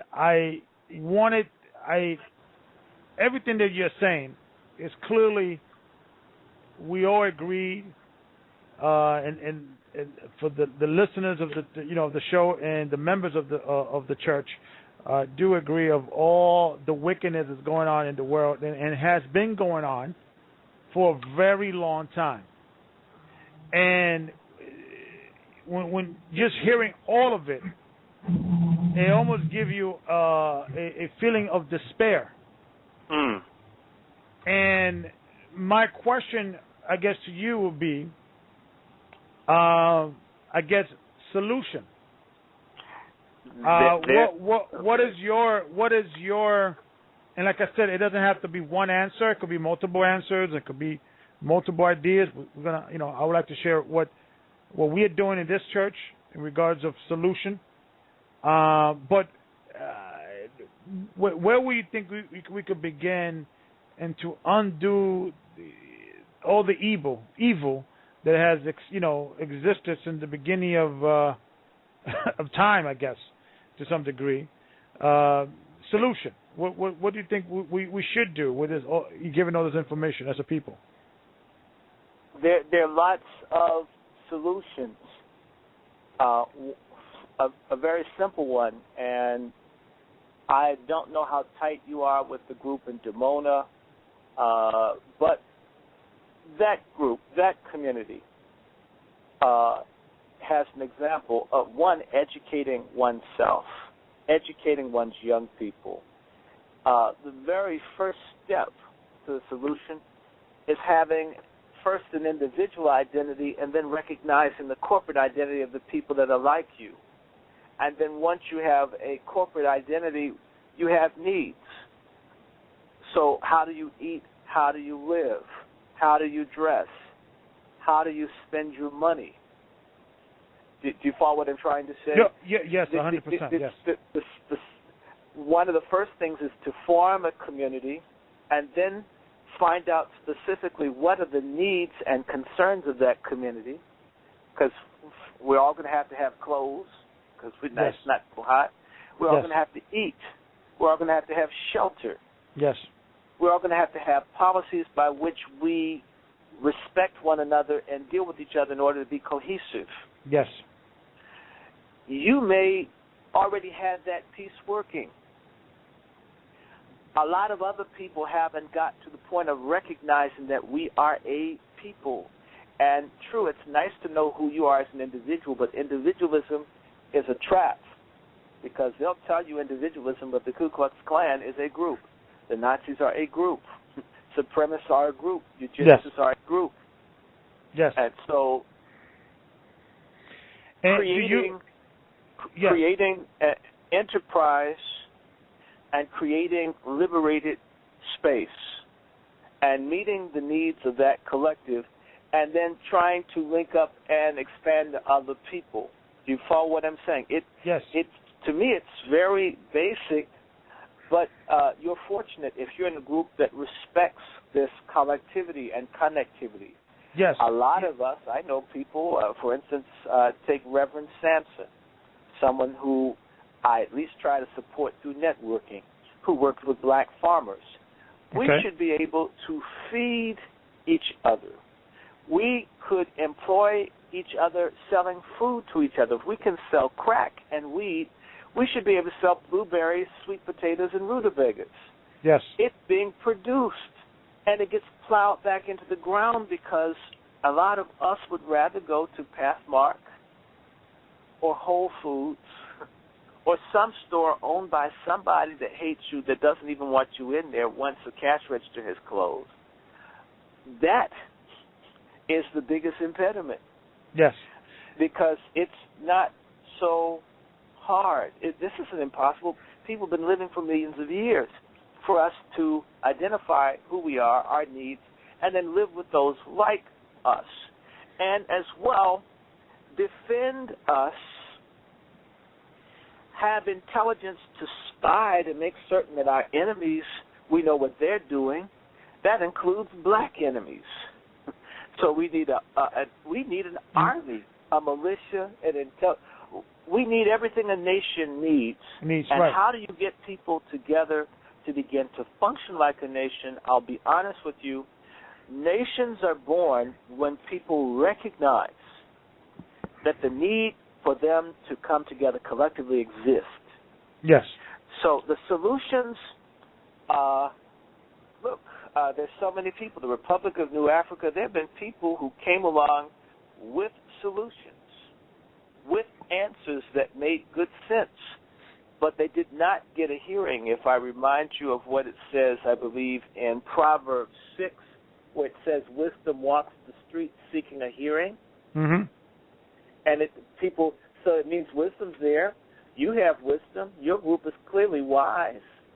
If it's not, wait a second, if it's not Proverbs 6, wait a minute. It's Proverbs 6, the chapter 6 and 7 deals with wisdom, is crying out in the streets, and no one, yes, which is part of the Holy Spirit. But you are correct. You are correct. It is in Proverbs. And so it means that the ability for people to see, to know, there is a point where people come into enlightenment. I'm thinking about the passage in Luke that mentions the people that have walked in darkness have seen the great light. It's also, I believe, in Isaiah. Yes. A lot of our people are in darkness. I know people even now who went to school with me. If you ask them about me, they'll tell you, I think I'm white. I'm the same way now as I was when I was in high school. They've never talked to me. Why would you think? Why do they think you're white? They've never talked to me, so there's no way that it could be based on what it is that I'm doing or what I say or I think. Okay. It's based on the fact that they're in such darkness. They think that they've got it, and I'm lost when they're the ones lost, and I'm not. Yes. So there are people who will see you preaching and say, y'all stupid. Mm-hmm. Mm-hmm. We're the hog marks. Yeah. and they're full of high fructose corn syrup, and they're on their way to dialysis, and they think that you're crazy. Right. None of y'all overweight, none of y'all obese, none of y'all physically look sick. Even that I've noticed. I see certain people, none of them look sick in body. They might be sick, but they don't look it. I go to church and see a whole bunch of people. I know they're sick. I know they got high blood. And no one ever says, hey, wait a minute. You know what? I've seen 20 of them go by, and not one of them is fat. Mm-hmm. What are y'all eating, right? Just ask out of just general curiosity. Mm-hmm. Yet I can be a person with enough rolls to be Wonder Bread and have a box of something, and people say, what you eating? Now, Doctor, piggybacking on you were saying earlier, do you believe, because as a church, and I don't want to give too much information what we're doing in regards from within the church circles, but we are looking into leaving America, being self-sustained, and create a government within government, or a community within community, self-sustaining community. And we've been preaching that for a very long time. Mm-hmm. And when we speak to other Christians and other Bible believers, they believe that why are you doing that? Because Jesus is going to save you. And just believe in Jesus and pray to Jesus, and He's going to save you. Do you believe that religion and how religion has been, cherry picked in certain scriptures to kind of keep us in the cage, so to speak? I mean, that should be obvious how I see it, but I'll speak to it directly. Let me see. About 50 years before the Declaration of Independence was written, the Declaration of Perpetual Black Servitude was written. It wasn't called that, but that's what it ultimately is, and that's what you're speaking to. We're speaking to the compromise between the Church of England and slaveholders. For the Compromise of 1727, the Anglican Bishop of London, Godwin Morgan, set forth a decree that Christianity was not to change the temporal status of slaves. So knowing Jesus, loving Jesus, acting like Jesus, walking like Jesus, being full of Jesus, won't take the chains off or get you human status within the British Empire. Most African American people and most English-speaking black people who are Christians subscribe to a false Christianity, a slave Christianity, right. A Christianity that does not mobilize people within this life and the next life. Because to me, if I walk around hating myself for being black, that is an act of ingratitude towards God. If you recall, when Jesus Christ was tempted in the desert by Satan, remember he put him up, said, turn the stones to bread so you can eat, you're fasting, you're hungry. And Christ said to Satan, thou not to put your God to a test.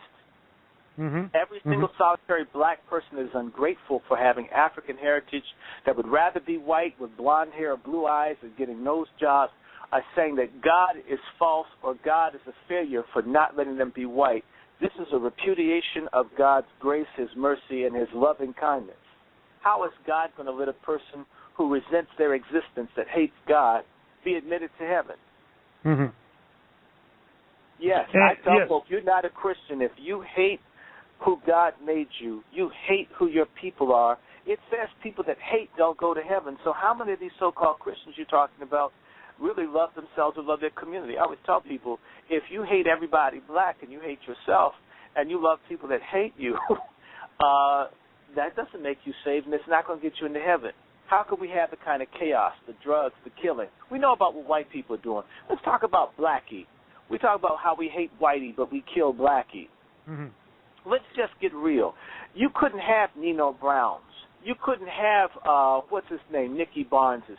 You couldn't have people selling heroin and crack. My distant cousin down here, Edmonds. You couldn't have it if there was any love for who and what we were, no matter what our condition was. So there's a whole lot of people who have no real, what they're engaged in, my brother. The term that you learn in seminary, although it's not talked about much, it's called attrition. Attrition is a false conversion. Attrition says, I don't want to go to hell. I don't care that much about God or his laws, but just in case God is real and hell is real, I don't want to go to hell. That's most black Christians, because if you really love Christ, if you really love justice, if you really love learning, none of this garbage could go on. They could never follow a pedophile like Bishop Eddie Long. They never put up with this guy who looks like Ronald McDonald on crack, Al Sharpton. Right. These people, these buffoons, these nigger preachers, these charlatans that do nothing to change. And, of course, yes, the Bible says to whom much is given, much is required. If these folks want Rolls Royces, they want nice houses and all that, and you call yourself a leader, you're supposed to produce something. And if your people are enslaved, you're supposed to be able to help them produce freedom. If you can't do that, you have no business leading them, any more than a 5-year-old has no business flying a 747 plane. Now, Doctor, do you believe in now, before I ask the question, let me just say what we believe, what is the best solution to this problem. And when we looked at other nations and we look at other nationality and what really drives them, and when we see that we don't see the division of other races that we will see in our community, Chinese are united, Japanese are united, Arabic are united. They might have debates and arguments within themselves. However, they are always united to preserve their race and their culture. But we don't see that in our race.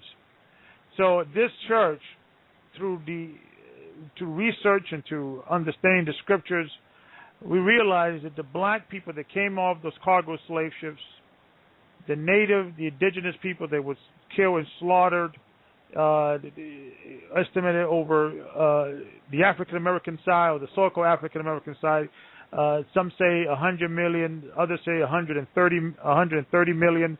The Native Americans, some say 77 million, others say 80 million. But clearly, the most horrific crime they ever recorded in history. That we could literally record of death, tragedy, mayhem, literally genocides of people's culture.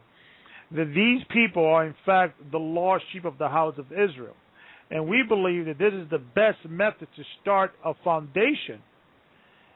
And this is not something that we believe because we are wishful thinking, that we actually say, I think it's a good thing to promote that the Native Americans and the indigenous people and the so-called African Americans, and the reason why I say so-called, because I believe these are the real tribes of Israel, we actually believe this because there is sufficient evidence to prove or to bring an argument biblically and historically to prove that we are the Hebrews, much more than any other group that I have seen, much more than the so-called Jews over there in Israel.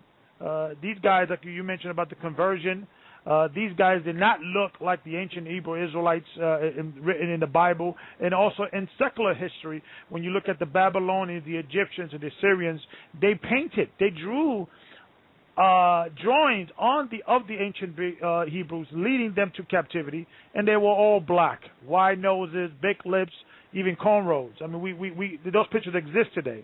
They're not a mystery how the ancient Israelites look like. They look like us, like the average Negro in the ghettos today.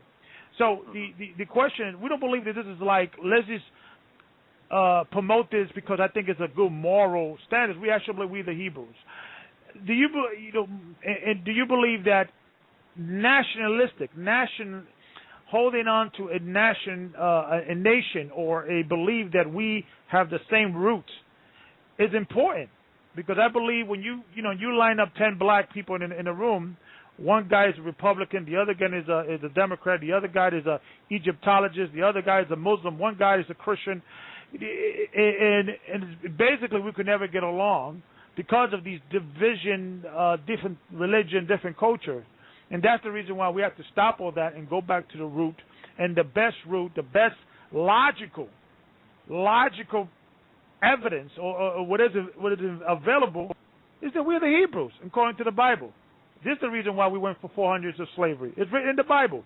The you will go into slaves, you will go into captivity with ships. That's in Deuteronomy 28:68. You will be taken over. You will be hated. You will be the tail, not the head. This makes sense. So, and what I'm saying is that logically, what do you think is the best approach of foundation? Okay, because we start a community. You and I and some friends and different people will come together, different black people. Okay, what is going to be the law of the land? Is it going to be the Muslim law, the Christian law, the Jewish, the Hebrew law? So I agree with you. We should be self-sustained, but eventually there has to be some form of, like you mentioned, unity in a group that believes the same thing and has the same mission. So what's your thoughts on that? My thoughts on it are this. I said it earlier in the show, but I don't know if you heard it. And I said either if people take it seriously for what Jesus said, if you just skip the whole Old Testament, not that I'm saying skip it, if you take it for what it's worth, you become New Israel. So if it's not one way, if it's not genetic or biological, theologically you become the new Hebrews if you're truly following the teachings of Christ. I agree with you. I agree with you. No, okay, I agree with you. I agree with you. Therefore, even if I'm not taking the same approach you have, I'm going to end up going more or less the same direction. Now, where there'll be divergences, kosher laws and things like that, the legalism, that will be a problem. But halal, there are plenty of things. When you talk about all these divisions, a lot of these divisions that I see among colored people have a lot more to do have a lot more to do with the fact that there isn't really the kind of community that should exist with order and some rules. So the reason the person's into Egyptology and this one's into that and that one's in the other, these are all ways to self-identify to, how can I say, lessen the pain of being who they are. For instance, I know people that really are full of black self-hatred, but they talk all this Egyptian stuff. It's amazing to me. They talk it. But they don't have any particular love for the community. And if you're talking about what people did 5,000, 6,000 years ago, and yet you can't do anything today, you want to scream about pyramids, and yet you can't put together some inexpensive housing today, then it's just another group of people hustling.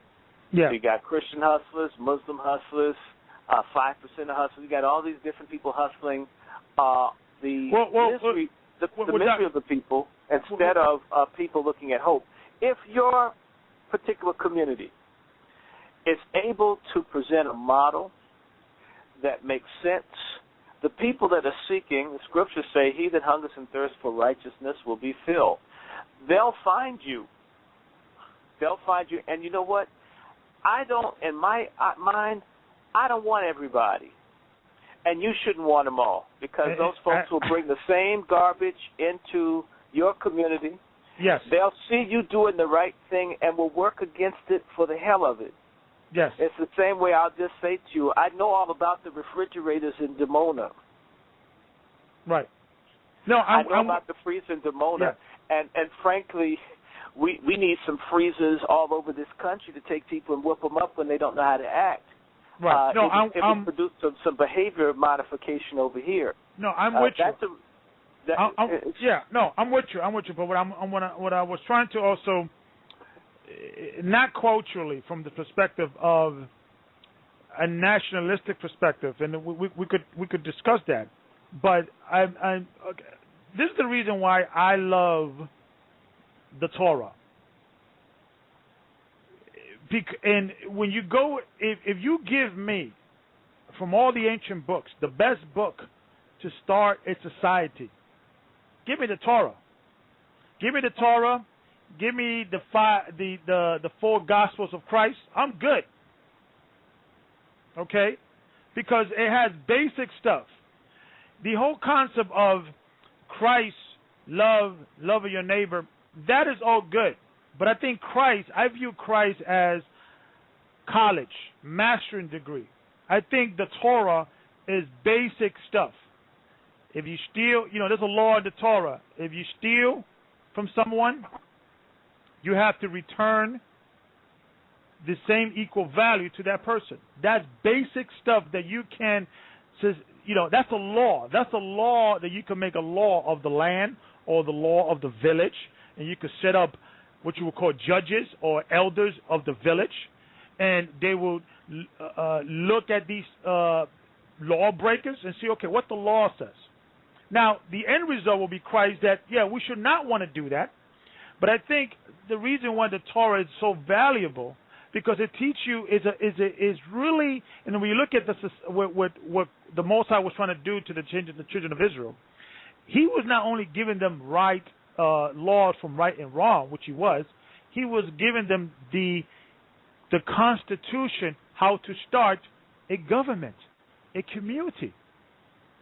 So people always knock the law and things of that nature, but it is really the groundwork in how to start a village. Now, you're right. I wasn't knocking the law per se. There are things like if you had on woolen underwear. There's some hair splitting things in Leviticus. Like give me an example. Like give me an example. I was talking about if you can't wear woolen underwear and things like that. I'm gonna explain that. I'm not gonna fight over what kind of draws people have. But check this out. Hold on, hey, Elder Gabar. Yes. Elder Gabar, Dr. Short. I need to cut in right quick. I just need to make a couple of announcements. You're on blogtalkradio.com. You are listening to What Scripture Is That by the Gathering of Christ Church. We have guest speaker Dr. Randy Short. For those listening, you have 36 minutes before we go into the last hour of the show The last hour is not will not be live internet feed. So if you have not called in within these 35 minutes, you will not be able to catch the rest of the show live. If you would like to catch the last hour live, you need to call 646-200-4309. That's 646-200-4309. We have about 16 callers left.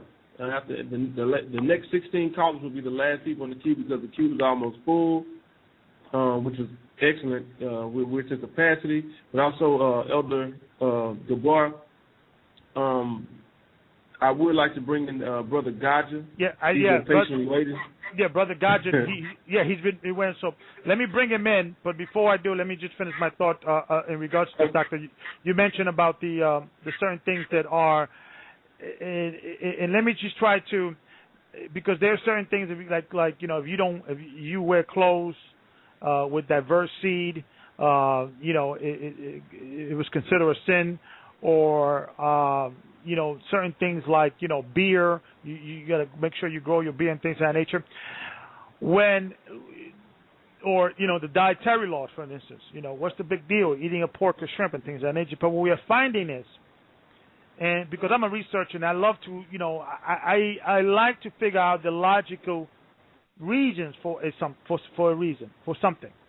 So when I looked at the question of why God does not want us to wear a shirt, for instance, mixed with cotton and polyester, or 10% this and 10% that, what we're finding scientifically that if you wear clothes that are of diverse seed, there is something within that formula that do not allow your pores to breathe. And even you mentioned the people in Dimona in Israel. They have a video discussing the health benefits of wearing 100% of whatever clothes you're wearing, either 100% cotton, 100% linen, 100% whatever it is, because your skin is like similar to a snake skin that it shreds. Around the summer, you start shredding the sun. You kind of, letting go your old skin and things of that nature. But if you wear certain clothes, it actually stops that process from happening. And they have found scientifically, not only the people in Dimona, but also the Igbo tribe and other tribes in Africa, they have found that wearing 100% of whatever clothes you're wearing is healthier for you. We have found that, for instance, eating the pork, the shrimp, pig is the most it has a 4-hour digestive system. It could eat poison and live. And we don't have to convince, it doesn't have to be a religious experience to say, you know what, maybe pork, and especially as us African Americans and Latinos, probably pork is not the best food for us. You got shrimps and lobster. You won't have a fight with me. On the pork, it's not something that I have to live with. So I know there are plenty of people where you're going to find an issue, and I'm going to keep using that term, legalism. Mm-hmm. And so my friend. Yeah, no, I'm with you with the legalism. That legalism, because I know people who swear up and down and they hate pork, and yet they have white steak smuggled into Israel. My grandfather worked for a Jewish man for about 50 years. Yeah. So I understand the thing about they even grow pigs in Egypt now. So that when people it's important to have rules and laws. What oftentimes, in fact, when you talk about Jesus in the four Gospels, Jesus talks about legalism. There's a comment where he says you strain a gnat and you swallow a camel, where one can nitpick so hard on something that might matter but isn't so great. Now, pork is not good for you. I don't eat a lot of it. I rarely have it. I don't necessarily care for it. And one reason I don't care for it is, one, it's not good for you, so why have it? But for the person that's going to have some bacon And I know people who would probably hate their guts for them eating. I'm not saying y'all like that, but I know they're so caught up on bacon. I know someone right now that's a Muslim. They fornicate, they drink, they drug, they don't pay child, but they don't eat pork. I was thinking if I had to pick between that person having the BLT and getting rid of all the other things, I'd let them have the BLT and then be a better human being. No, and I guess that's the Christian. I'm with you. I'm with you. I'm going to let Brother Gadja in right now. And let me tell you why I am convinced logically, we as a people, that we should use the Torah or the law as the constitution of the land or the law of the land. Because the little inconvenience, like for instance, you know what, it's like this. Okay, we start with the Torah. And we'll say, okay, the first year we do the law. We bring in doctors, the best black and brown minds, and come together and we create a beautiful community, the best hospitals, the best schools, the best, communities, and we're going to put the Torah first, and that's going to be the law of the law of that land. The first year we do successful. The second year, somebody will come up and say, and we'll start rationalize. You know what? What is so bad about pork? I'm a nice guy. This, that, the other. It's like, all right, listen, let's allow pork. And you know what? Who cares? That verse linen. That's not that important. Come on, let's allow that. Then eventually you're gonna get. What about my cousin? He's gay, but he's a nice guy. You know what? Let's end the gay. Before you know it, that line starts being crossed over and over again, and we're gonna go back to the same exact problems that we as black and brown people having. And what it is? Is individuality. Now, I agree with you, brother. I don't believe we could save everybody. And I believe we have to think from the perspective of the same thought process that the Most High had right before he was about to kill the entire children of Israel and built a whole new nation through Moses' seed. And because Moses was his friend, he said, God, maybe you should go a different angle. But I think we as a people should start looking at that. Listen, we're not going to save everybody. But we should, and a lot of our people are going to die in all this because they're going to be attached to the system.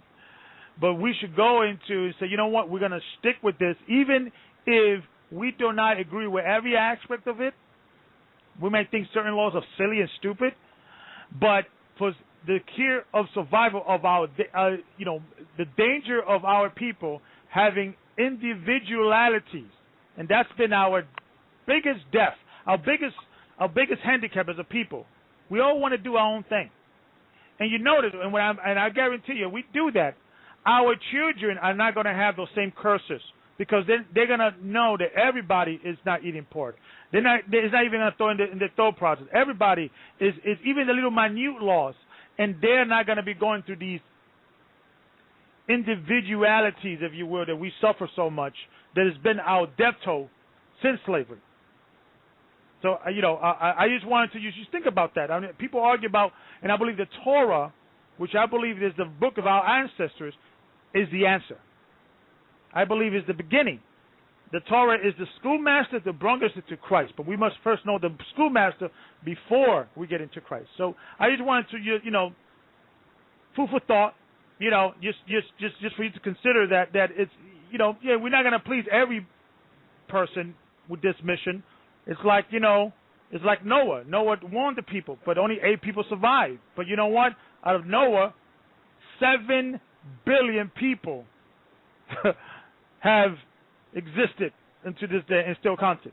So you could do a lot with a little. So I just wanted to say that in regards of that. So I know Brother Gadja wanted to come in. Brother Rai, I guess you could let him bring. I see him in the studio here. Yeah, we're gonna bring in Brother Gadja.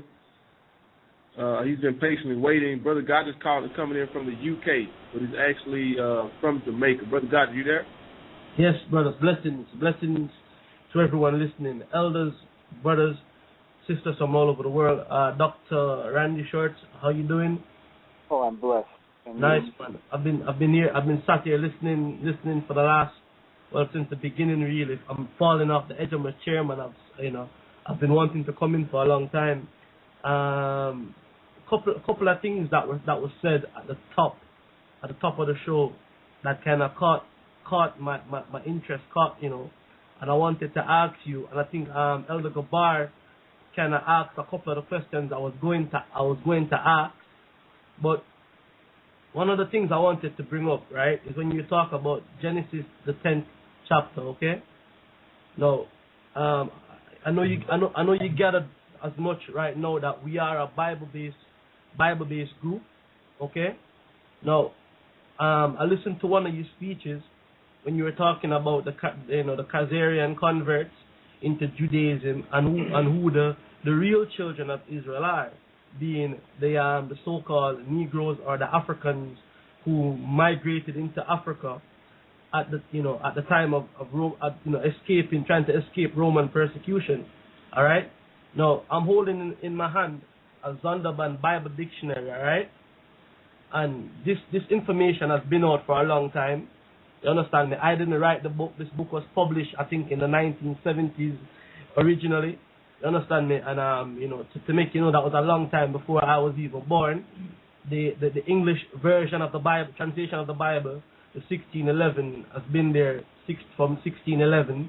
You know, a long time, longer than any one of us here been on the earth. And all of this information has been there. Okay. Now, check this. I'm gonna read this. It says in the Bible dictionary, Ham. It says, Ham, the youngest son of Noah, probably born about 96 years before the flood, and one of 8 persons to live through the flood. He became the progenitor of the dark races, not the Negroes, but the Egyptians, the Ethiopians, Libyans, and Canaanites.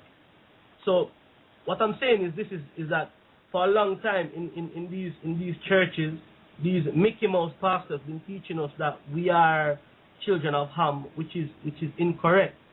We are 100% not from the lineage of Ham. We are actually Shemites. Okay? Now, I'm saying that with all this information out there, right? Knowing that we are the children of Israel, right? Knowing all of this, all these scholars, the ones, doctors, why haven't they, one, connected the dots with this information as you have?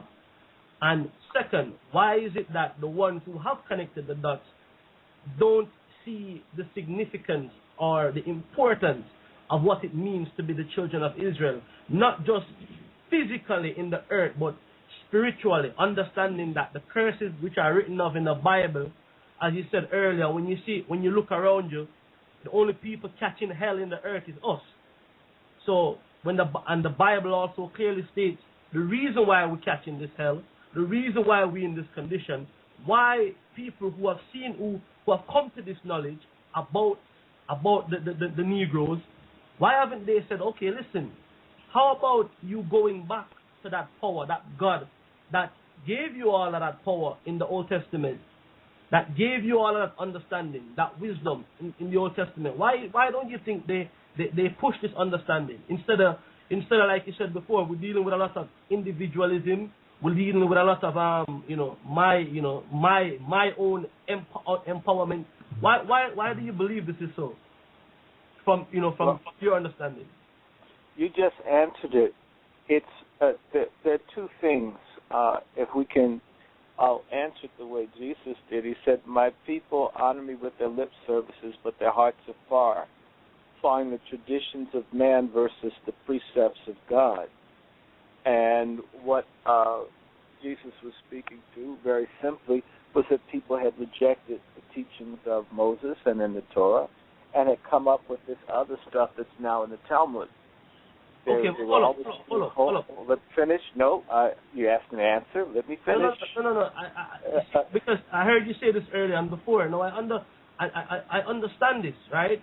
but we don't follow the Talmud. That's what I'm saying. I'm saying that we are the children of Israel. I didn't say that you followed the Talmud. No. But watch me. Listen, we are the children of Israel as according to the Bible. The Talmud is Babylonian, and we are not following it. I'm saying that I'm talking about us now. Us who are coming back to the understanding, who are coming into the information that we are the true children of Israel, that we are the Israelites, according to the blood, not by conversion, not by being some spiritual mysticism, but we are the physical people. I'm saying why aren't the ones, our doctors, our so-called intellects who know this information, who have come upon it and actually can put it out there, why aren't they encouraging us to come back to the Torah, as Elder Gabar was saying, coming back to the laws? Why aren't they encouraging that? That is where I was getting at, knowing that without, we can prove throughout history, without history and biblically, overall things, that we are the people. You understand me? No, this is where I'm getting at. Why aren't more people such as yourself who know the history of the Khazarians, who understand the conversion, who know the hypocrisy of who they are? Revelations 2:9, for I know the blasphemy of them who say they are Jews and are not, but are the synagogue of Satan. Why isn't this information being pushed out there more? Like, for example, if one comes to the knowledge that we are the children of Israel, why is one gonna push Egyptology or some other secular understanding that makes no sense, that doesn't have anything to do with us?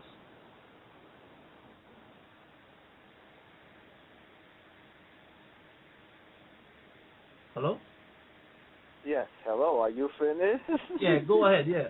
I mean, I was going to answer the whole thing, but you repeated it, so I'm waiting to make certain if you want me to answer it, if you're going to, or if you want to go further. I can wait. Okay, go ahead, yeah, go ahead. I'm sorry, yeah, go ahead.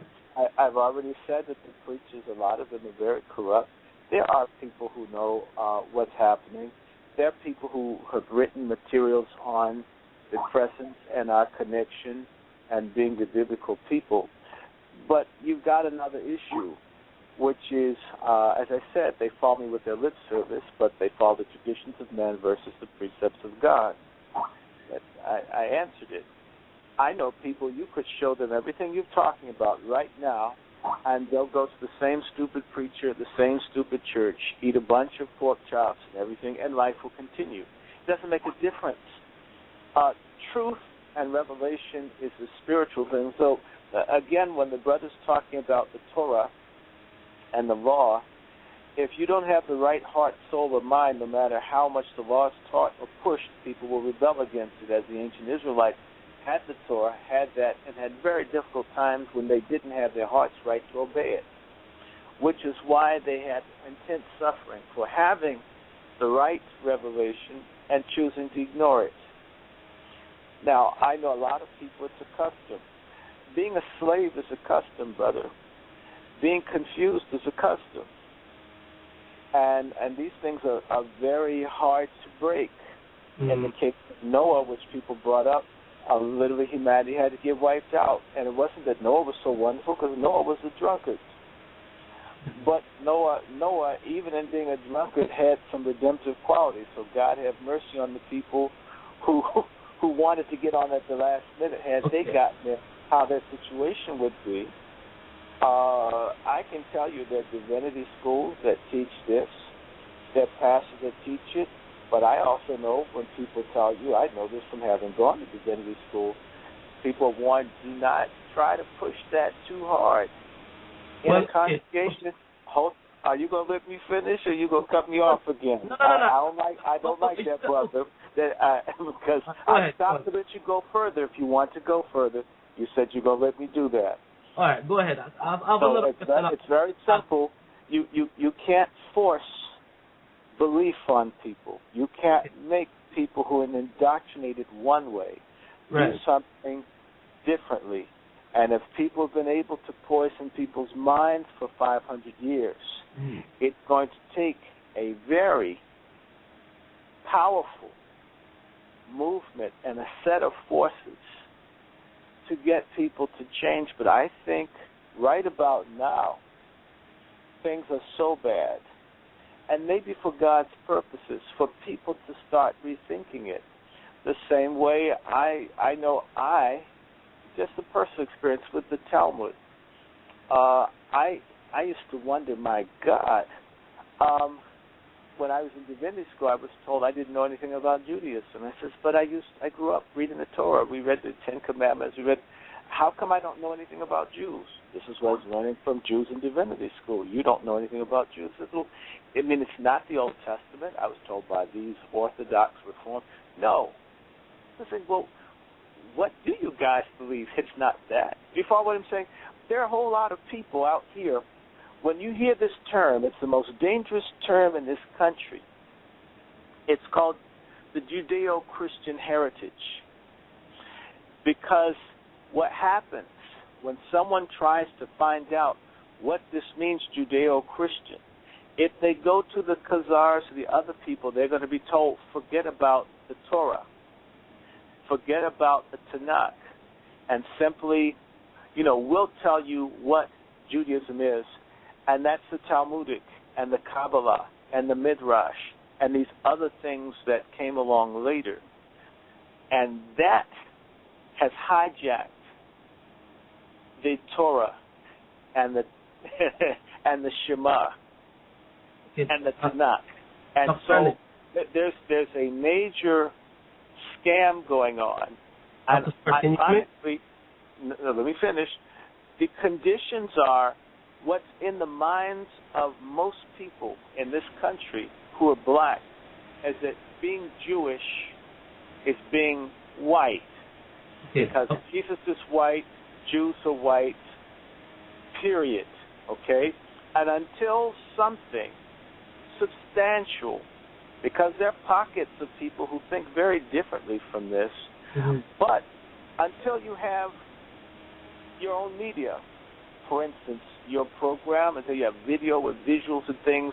One of the people who was on my dissertation committee, Dr. Kane Felder, who went to show the connectivity between ancient Israel and all of Africa, and they had their little film that they made. There are people putting it out there, and that was put out 20-some years ago.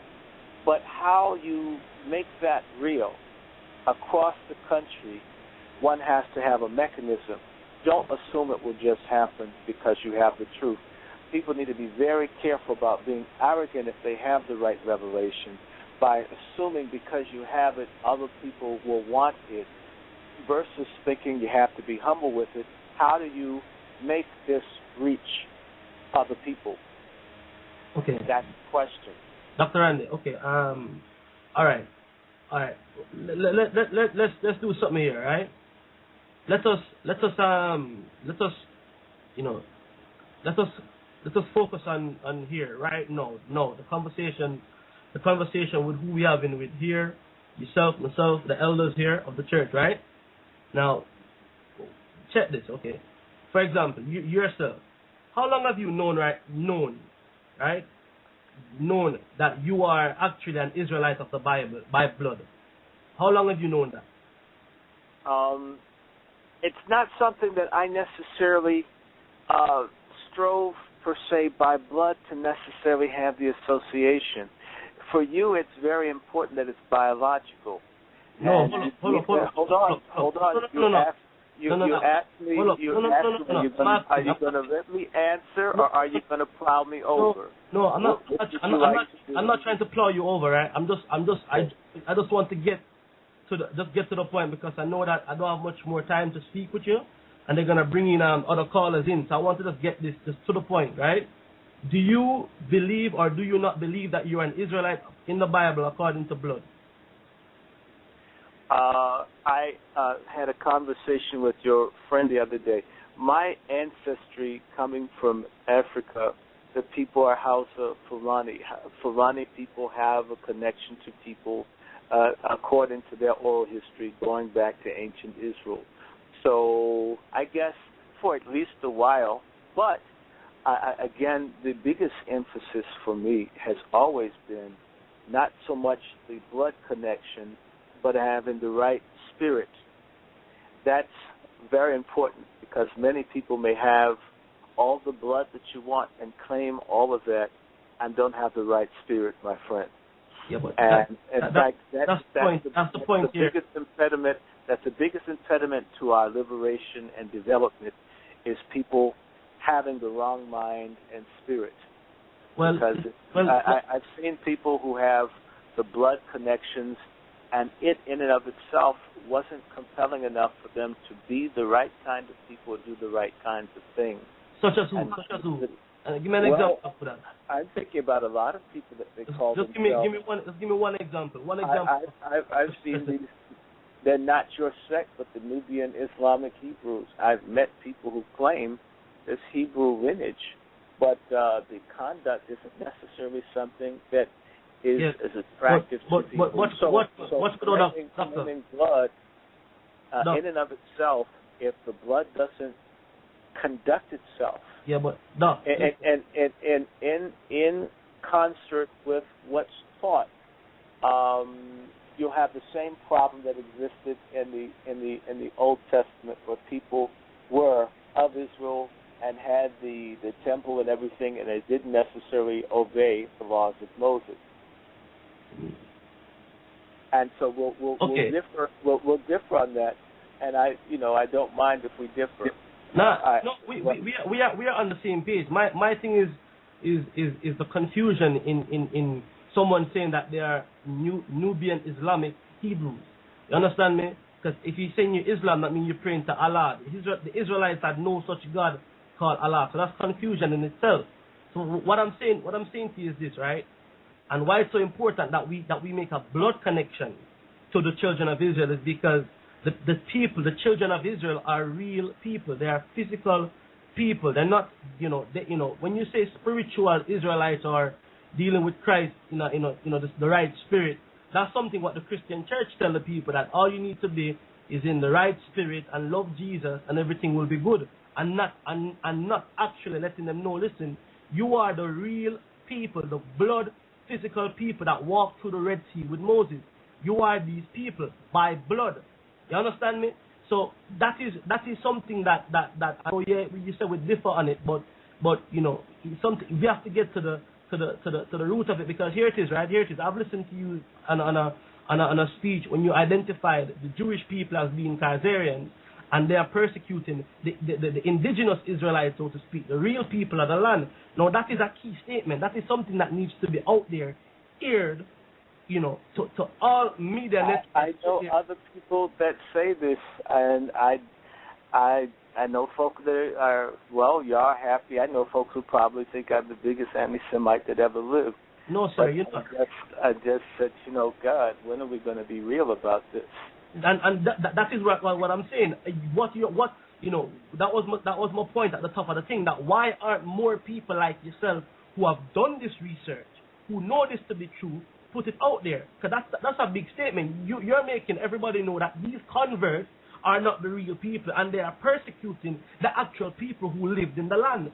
So being blood Israel is paramount, my brother. Not just the spiritual aspect of it, but first we need to identify who the physical breathing people are. And you know what? These are the people who catch in hell right now in the earth. You understand me? When you look at Jamaica right now, I know them overrunning Jamaica with homosexuality. When you look at America, when they're killing, when you said it before, a black man gets killed every day. Listen, we are catching hell, my brother. Because of this, we don't identify who the physical people are. Now I'm saying that, this is something that needs to be heard. It needs to go out there, and people need to hear this. We can't pussyfoot around this anymore, pardon the French, and act as if everything is all good. No, this needs to be known. You understand me? Our people had laws, statutes, and commandments. The reason why we're catching hell to this day is because we broke those laws, statutes, and commandments. And it don't matter how educated we become. It don't matter how much so-called wealth we try to acquire in this earth, my brother. If we don't come back to this power, come back to this understanding of the Torah, that we are the people of the book, brother, we're going to catch hell till hell freeze over. You understand me? It will not. Yeah. And our problem is not just a physical one, my brother, when you go into the spiritual aspect of being who we are. And that's why we're suffering so much. You said it before at the top. you always wondered why people spit at would want to spit at you, would hate you, would want to go after you, right? And this is the reason, my brother. You are children of Israel. You're a child of Israel. That is why they hate you. The Bible tells you that. Christ tells you that. You understand me? So this is who we are, and that's why it's important for us to be who we are, to know who we are by the blood that runs through our veins, my brother. Listen, I'm in the UK right now, and I see my people here go to hell. You understand me? Going to hell.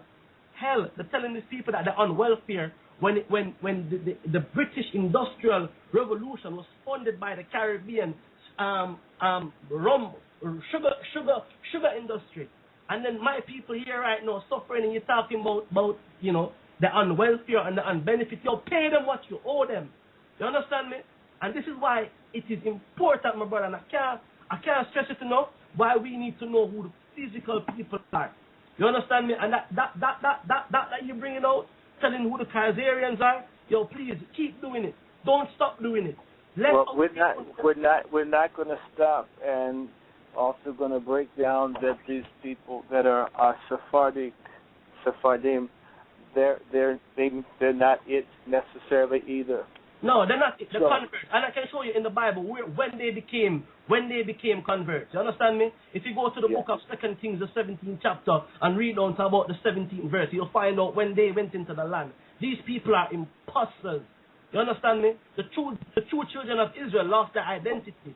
You understand me? Jeremiah 17 verse 4. We discontinued from our heritage, my brother. That is why we're suffering right now. That's why you have a brother right now who talking to another brother over the internet right now and trying to stress a point that, we are the children of Israel. Why? Because we lost our identity. That is what's going on. And with that, my brother, I'm gonna heel it back over to the host, man. Thank you, Dr. Short, for coming on. One love, all right? One love, my brother. All right. Shalom, everybody. We'd like to remind you that you are on What Scripture Is That by the Gathering of Christ Church here on blogtalkradio.com. You have about 4 minutes to call in to hear the rest of the show live. We're getting ready to go to the phone lines. I know the lines are lit up. And this has been a great show, very informative. Dr. Randy Short, we definitely thank you and appreciate you coming on. If you could hang around with us for a little bit longer, we're going to take some calls from the audience and continue to pick your brain. So it's been a real blessing. So if you would like to call in, hear the last hour to ask a question, make a comment, the guest calling number is 646-200-4309. That's 646-200-4309. You're listening to What Scripture Is That by the Gathering of Christ Church, where we teach our listeners to stand on the truth by asking a simple question. What Scripture is that? All right, so let's go to the phone lines here. Let's see who we have first. We have Brother Lexwell from Ohio. Brother Lexwell, you there? Hey, brother, how you doing? I'm doing good. How you doing? Shalom. I'm doing great. Shalom. You got a great show tonight, man. I'm so excited. I'm just sweating all over. It's cold outside, and I'm sweating, man. I'm afraid now. It put fear in my heart, man. Great show. Great show. How you doing, Dr. Short? I'm blessed, and you? I'm blessed because of all the knowledge that you brought to the show, especially between the 1800 periods. That's a lot of history that a lot of us don't know or even respect because it's kind of like memories you're trying to forget. But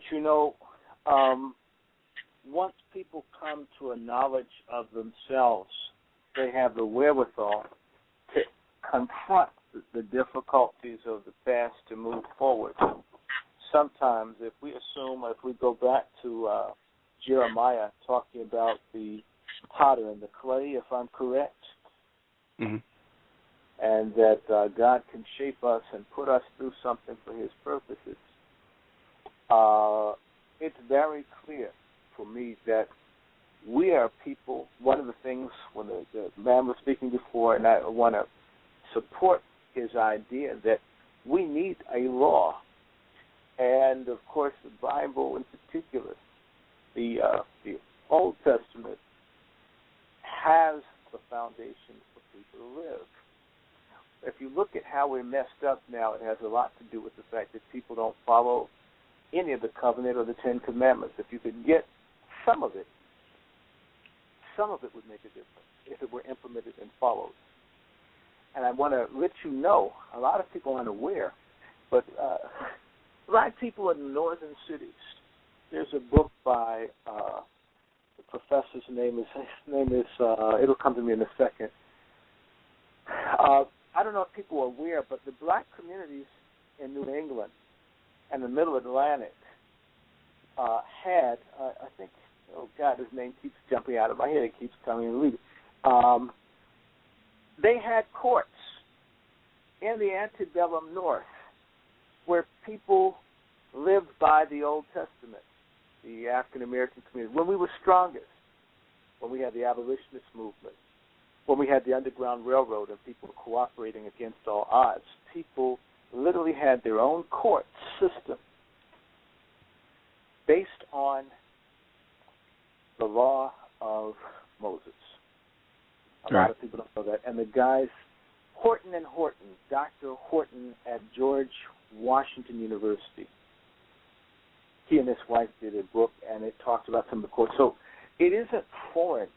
And at the end of the Civil War, you had a convention movement, a freedmen's convention movement across the South, where people used the Bible, particularly the Old Testament, the fundamental agreement principles to try to create lives for themselves and reconstruct their lives.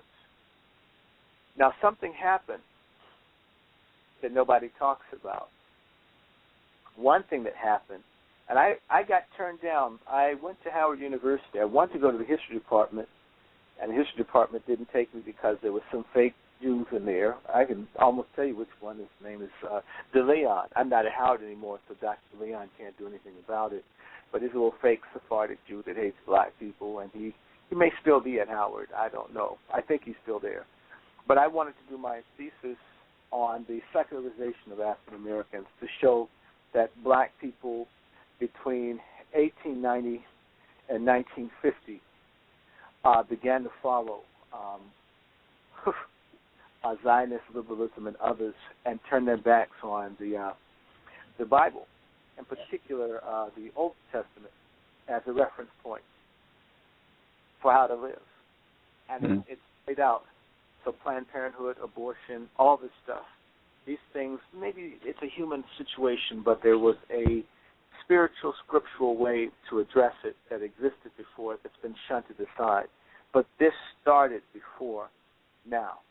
We're seeing the fruit of something that started about 120 years ago, 130 years ago, because certain people began to send their people, their young people, to colleges and universities where people didn't want folks to believe in one powerful God and laws. It didn't apply to them. They want people to be scientific.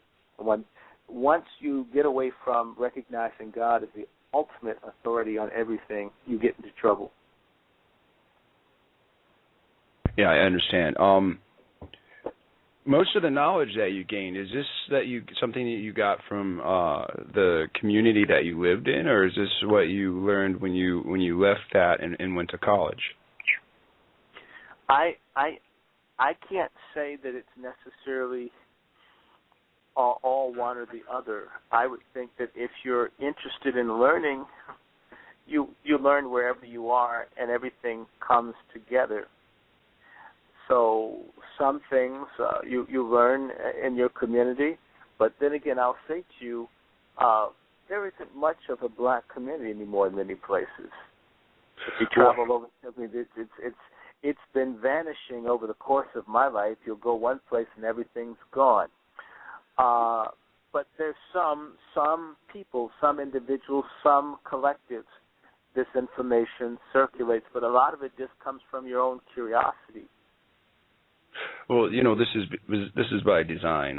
It's something that you brought up briefly earlier. What some people call, or what most of the children that went to public schools learned as the Seminole Wars. A few other people know it as the Gullah Wars. understand that the whole idea of colonialism, if the root of it is or seems to be here in the United States, then you can't have headquarters go get taken over by the slaves. So the best design and conquer technique is to divide up the family. And as you see, that's a route that's already been taken, with the war on drugs. Mm-hmm. Well, before the war on drugs, let's go further back. I like that. If we go further back, other places that they attack the family, the federal housing laws, when they put up public housing, and you demand we'll give you housing, we'll knock down the slums, but the men can't come with you. Okay? Right. Aid to dependent family. I will not help you if you're hungry if you have a man. Right. Affirmative action. We're going to give you a 2-to-1 preference, so we're willing to hire women, but we won't hire men. Right. I think you keep looking there. They've been ramping up this thing for a long time. There are other things that they did. They created the National Association for the Advancement of Colored People. The National Association for the Advancement of Colored People, I call it the National Association for the Abortion of Colored People, is one of the most dangerous organizations we have in the country. The NAACP, I must say this, the NAACP was opposed to creating a movement to empower black working men. The majority of black men that aren't going to go to college, that could be pipe fitting or doing basic things, they didn't get the support that black professional men got and educated men got. That's the majority of our men being abandoned by so-called organizations that are for black people. In particular, I think about the life of Dr. Martin Luther King. He died protesting for trash men, for sanitation workers, because he believed in the dignity of labor, which is what men must do to support their families. We have an entire corrupted elite strata that serves the Khazars. Yes, they do. They tell them what they can and cannot do for us. And at the same time, if you get a 501c3, which a lot of these little crooked nigger preachers have that won't tell the truth about who or what we are or what our origins are or what we're connected to, if they get a 501c3 and they're looking for a grant, they're going to the Khazars for money. So they're paid not to talk about these things. Do you follow what I'm trying to say? Yes, sir. So there's always this thing going on that there's someone somewhere else tampering with who and what we are. And the last thing I'm going to mention is Alfred Kinsey and the so-called sexual revolution, which was funded by people who wanted to destroy the family. You have a study about sexuality written by a man who used to put a noose around his scrotum and yoke himself. He died partially of complications from damage he did to his own scrotum. And he's the person that dictates what we should teach our young people in school? Right. Well, that goes back to Texas, because this is the commission that builds the textbooks, and this is the separation of the white and the black. This is why you have trades taught in Caucasian suburb schools and in the city schools. They won't teach any trades. They don't want men to be able to live sufficient to be able to feed their families. Exactly. So if the men have nothing to offer a woman except for their semen, then what a man is a degraded, debased person. If he decides to steal, he goes into a prison. If you put men with men for a long period of time, someone's going to have sex with someone. Right. They understand all this. This is completely understood what would happen. None of this is an accident. And I refer anybody, even if the men are there with the job, if you go to blackgenocide.org and look at the video on my friend Reverend Childress' website, they found if you give women contraceptives, it causes women not to produce pheromones and hormones that attract men to them. And if you fill the population full of women with contraceptives, they did this with monkeys. If all the women are on contraception, the male monkeys become homosexual. If they're putting birth control on kids at 12 and 13 and 14 on the girls, then the boys won't be attracted to them. They knew all this. Right off the bat. So that means that they wanted all of this stuff to happen. By the way, I sort of like the Torah teaching that people aren't supposed to have sex if they're not married. That way you wouldn't need to be on birth control and all this other stuff. Right. Well, that goes back to a woman's DNA. There was a study that came out, an article that came out that explained that when men and women mate, the woman takes on some of the genetic material of the male. Hence, you have some couples, married couples usually, that some of the women will actually sweat like the male, and it's just not something I like to share, but yeah, I know it exists out there. One final question. I wanted to know if you knew about the Dum Diversus 1452, and if you do know about it, do you have any comments on it? I didn't get what happened before 1452. It's a bull papacy from the Pope.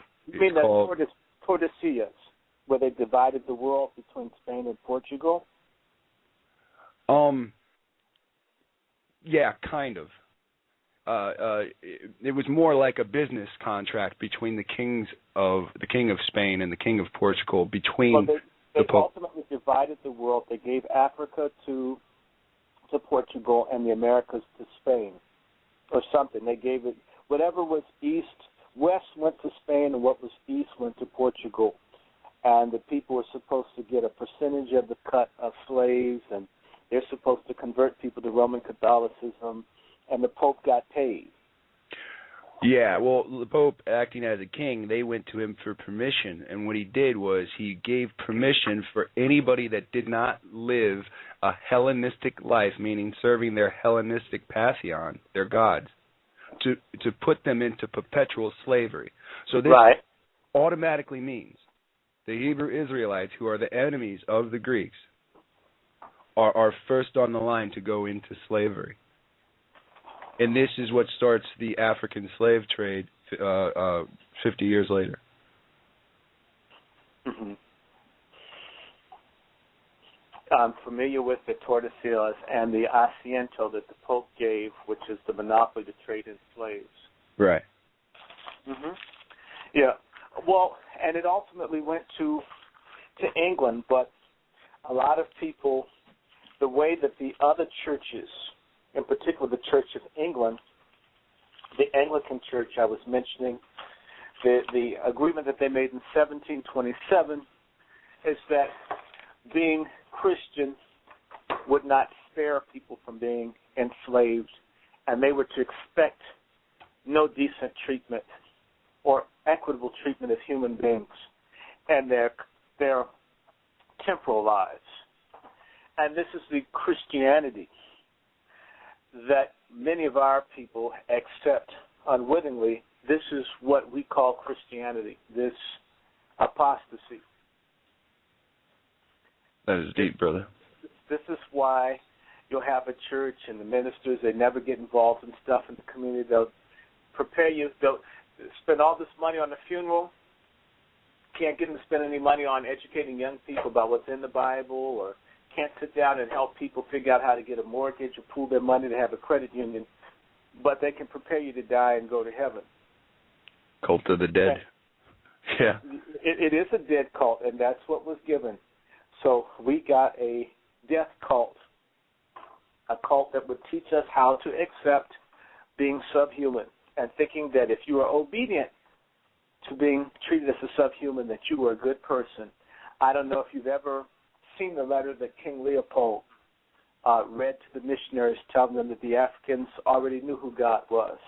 They already Yes. knew the commandments. One of the elders read it on his radio show a couple of weeks ago. Yeah. So yeah. Well, brother, it was exciting to be able to talk to you. You know, Elder Rawchaa, may the Most High bless your soul. You know, brother, your radio show has been doing wonderful, especially since it's been back. You've been more powerful than ever, and man, many blessings to your family, brother. Hey, well, bless you too, Brother Lex. We we always appreciate your support, and you call in with some different perspectives, and you always add to it. So we definitely appreciate you, brother. Brother, you guys support me. All right, brother. Well, I'm gonna place you back in the queue. Okay. And please press the number 1. I'm sorry, hey Lex. I'm sorry I cut you off. Go ahead. What you were saying? I was just gonna say, Brother Gaja, I love the passion. All praise high. Right on. All right. Shalom. Shalom. Okay, and Brother Lex, well, please press the number 1 to exit the call queue so we can take these calls in the order in which they were received. We're going to go back to the phone lines here. We have Brother Daniel. I believe Brother Daniel is calling from the UK. Brother Daniel? Hello, Shalom. Good evening. Brother Daniel, you're coming through horribly right now. I don't know if it's just me, but I cannot make out anything you're saying. Maybe can you adjust your microphone or your speaker or anything? Okay. Can you hear me now? There you go. Yes, sir. Yes, sir. Where are you calling from, Brother Daniel? Yeah, I'm calling from the UK. From the UK? Okay. You're breaking up again. You may... Okay, can you hear me now? Yes, sir. Now we hear you. Okay, fantastic. I'll just hold on to the... Dr. Short, can you hear him? Yes. Hello, Okay. Good evening, Doctor. Hello? Good evening, Doctor. Welcome to the show. Thank you. I have 2 questions and a comment to make. The second question will be a follow-up. I understand you've read so many books and you've done a bit of research, so thank you for what you've been putting out there. Have you read the Bible? Whose Bible? The Torah, I mean. The Hebrew Bible. I hope so. Okay. I hope so. Well, okay. My second question is, do you believe in Yeshua, whom the world know as Jesus Christ? I hope so. Right. Okay. Well, my comment is going to be that it is very important to identify who the real children of Israel are, because, like you said, you put out so many things that identify that the children of Israel are suffering throughout the whole world, and the reason why there is no form of escape from this suffering until they come back to the law, statutes, and commandments of the Most High. And that is the only thing that can actually free them. And that is why at the GOCC we seriously believe that. And that's what I want to say.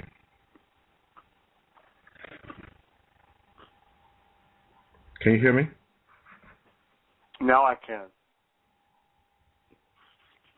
Can you hear me now? Mhm. Okay. Did you get my comment? Yes. Okay. Oh, that's what I wanted to say. So thank you very much for having me, brothers. Okay. And Brother Daniel, we thank you for calling in. And Dr. Short, Dr. Randy, with the overall consensus, I believe that we're getting the feedback.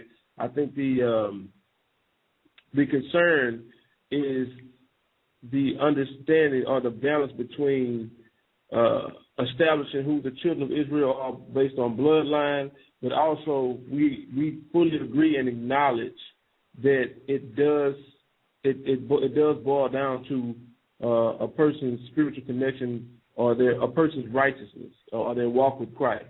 You can be like Paul said, a Hebrew of Hebrews, circumcised the 8th day from the stock of Abraham. You can be all those things, but if you're not in the spirit of Christ, it does you no good. And we agree with that totally. But what we find is that oftentimes we bring to the forefront that the children of Israel do exist, or physical people do exist today, the overwhelming response is, well, what does it matter? What difference does it make? And the point of identifying who the children of Israel are is because if you understand that you're a child of Israel, then when you read the Bible and it says that the Sabbath is a covenant between me and the children of Israel forever. It says that, you have to keep my law, statutes, commandments forever. Then if you understand that these people really do exist and that you are possibly of these people, you understand you have to keep these laws, statutes, commandments. And the other flip side of that is the reason as a people that we're in the conditions that we're in, the reason why we suffer, the reason why a lot of things you talked about at the beginning of the show about, why we got spit on as a people, why we were oppressed, why we were put in slave ships, why when we eat pork opposed to other races eat pork, we suffer health reasons for it. And all these things go back to the scriptures and us not serving our God the way that He told us to. So this is what the feedback that we're getting. This is what brothers are bringing to your attention is significant. There is significance of identifying who the children of Israel are according to blood, but not overlooking or negating the fact that there has to be a spiritual connection or spiritual awareness and walking in the spirit of Christ, first and foremost. But Christ did come to the lost sheep of the house of Israel. That was His mission. And that mission is still valid to this day. We have to wake up the children of Israel. So everything that we see happening in the world today, according to the prophets of the Bible, is revolving around the children of Israel. And the Most High today, His Spirit is waking up those people. And so this is the issue, I think, more or less, that brothers and sisters would like to leave you with, or myself included, is that it's important to identify who the children of Israel are according to bloodline. Not to overshadow the fact that we have to be in the spirit of Christ, but they're both equally important. There's a weakness, not so much in what you're saying, but when you approach people, the reason that you get, one of the brothers was saying earlier that if you met someone, they're in the Egyptology, they're into this, they're into that, they're into 100 different religions. When people don't feel that they're worthy, in fact, one of the reasons for people having a direct connection to the people of the Bible is because I meet a lot of people who see God as belonging to everyone but them, God being for everyone but them. This is the biggest trick of now. People don't believe, a lot of folks of African descent don't believe that they're worthy of a Savior. They're not worthy of salvation. There's a book by a writer whose name is Joel Covell, and his book that came out in the 90s was called Rachel's Children. It was based on him spending some time in a housing project in New York, and he said that there was a point that really almost made him cry, that the family and the children all got together and they would pray, God, try not to hate us for being black. Imagine that. That's fair. God, please don't hate us so much for being who and what we are. If they had a sense of being the people in the Bible, in the book, it puts them spiritually and historically where they belong. If you somehow see yourself as alienated from everything that's happened since the beginning of time, and you're catching hell, God has to come across as a pretty cold-blooded white dude. Right. And so when you go and you tell them, hey, look, you're connected to all of this, that isn't the way people are taught. Have you ever been to a Protestant church and looked at the Sunday materials, and everybody in there, they almost look like albinos with blonde hair, blue eyes, even black conscious churches. The nigger preacher has on kente cloth and everything. But the Sunday school materials are more Aryan than Nazi Germany. Yeah. Okay, I've been in churches, tried to teach and asked, can't we have the other stuff? But I wasn't the pastor to force it, and it was what the denomination said. And the same way those textbooks are produced in Texas that distort, if you're in one of the large denominations, they have the same sort of bigots making their materials. And the only reason you have separate black denominations that are Baptists is to fight over getting free Sunday school materials. They wanted the National Baptists, it came out of a feud over money, they wanted the white Baptists to pay to educate their kids. So out of a lack of concern for our youth, out of a hatred for our young people and for the future generations, we don't want to invest in them, because if children were taught, I was taught that the ancient Jews weren't white people by my father and mother. So I never bought all that stuff. And I know a lot of other people who taught the people in the Bible were not white people. But most were.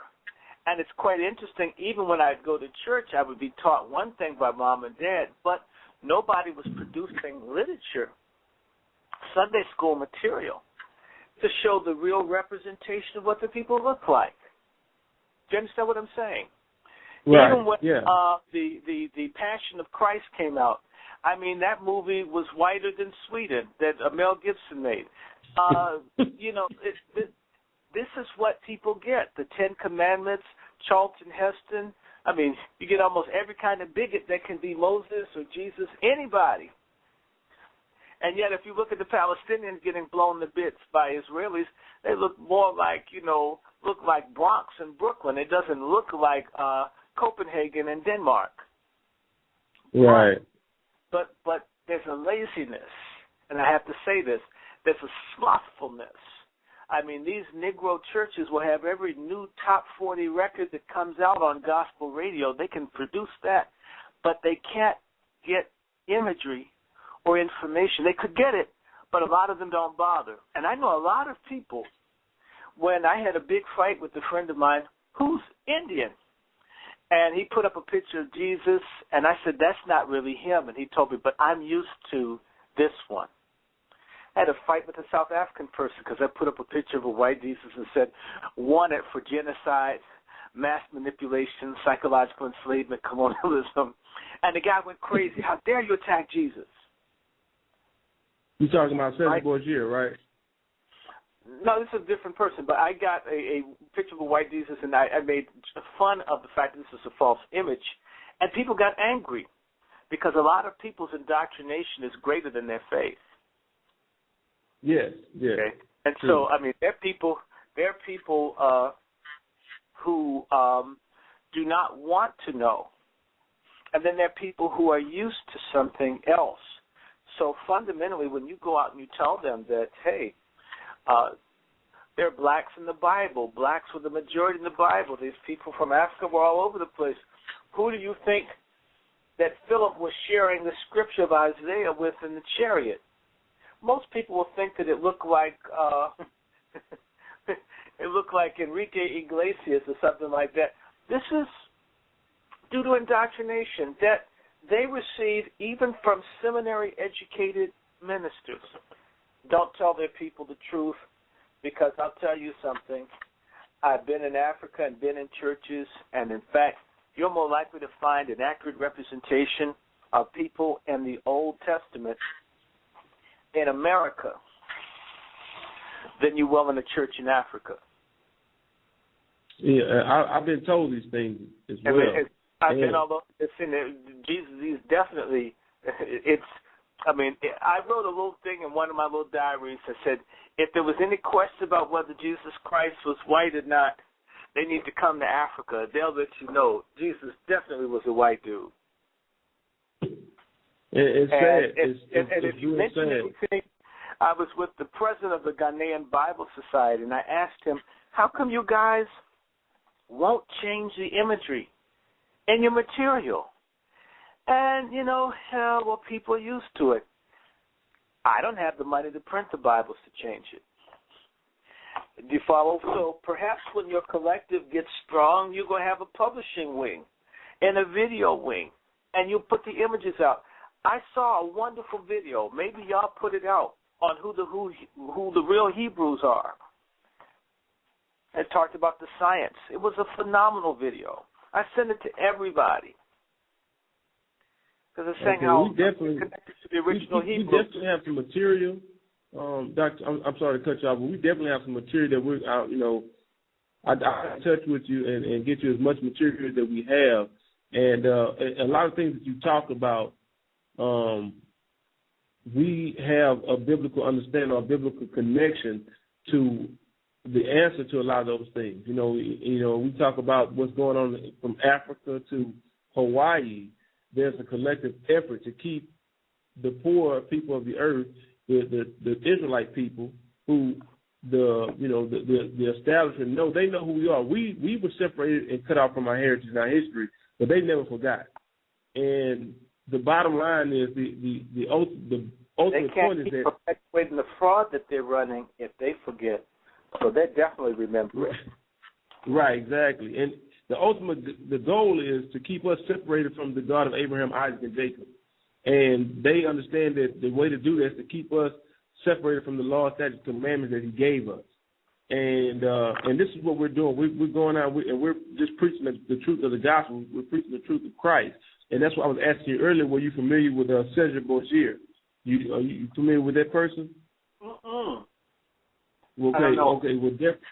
Well, Cesar Borgia, the image that you have, the Jesus, the image of Jesus, that's a man named Cesar Borgia, and his father was Rodrigo Borgia, I think the sixth pope of Rome, and that's who they put an image up of him.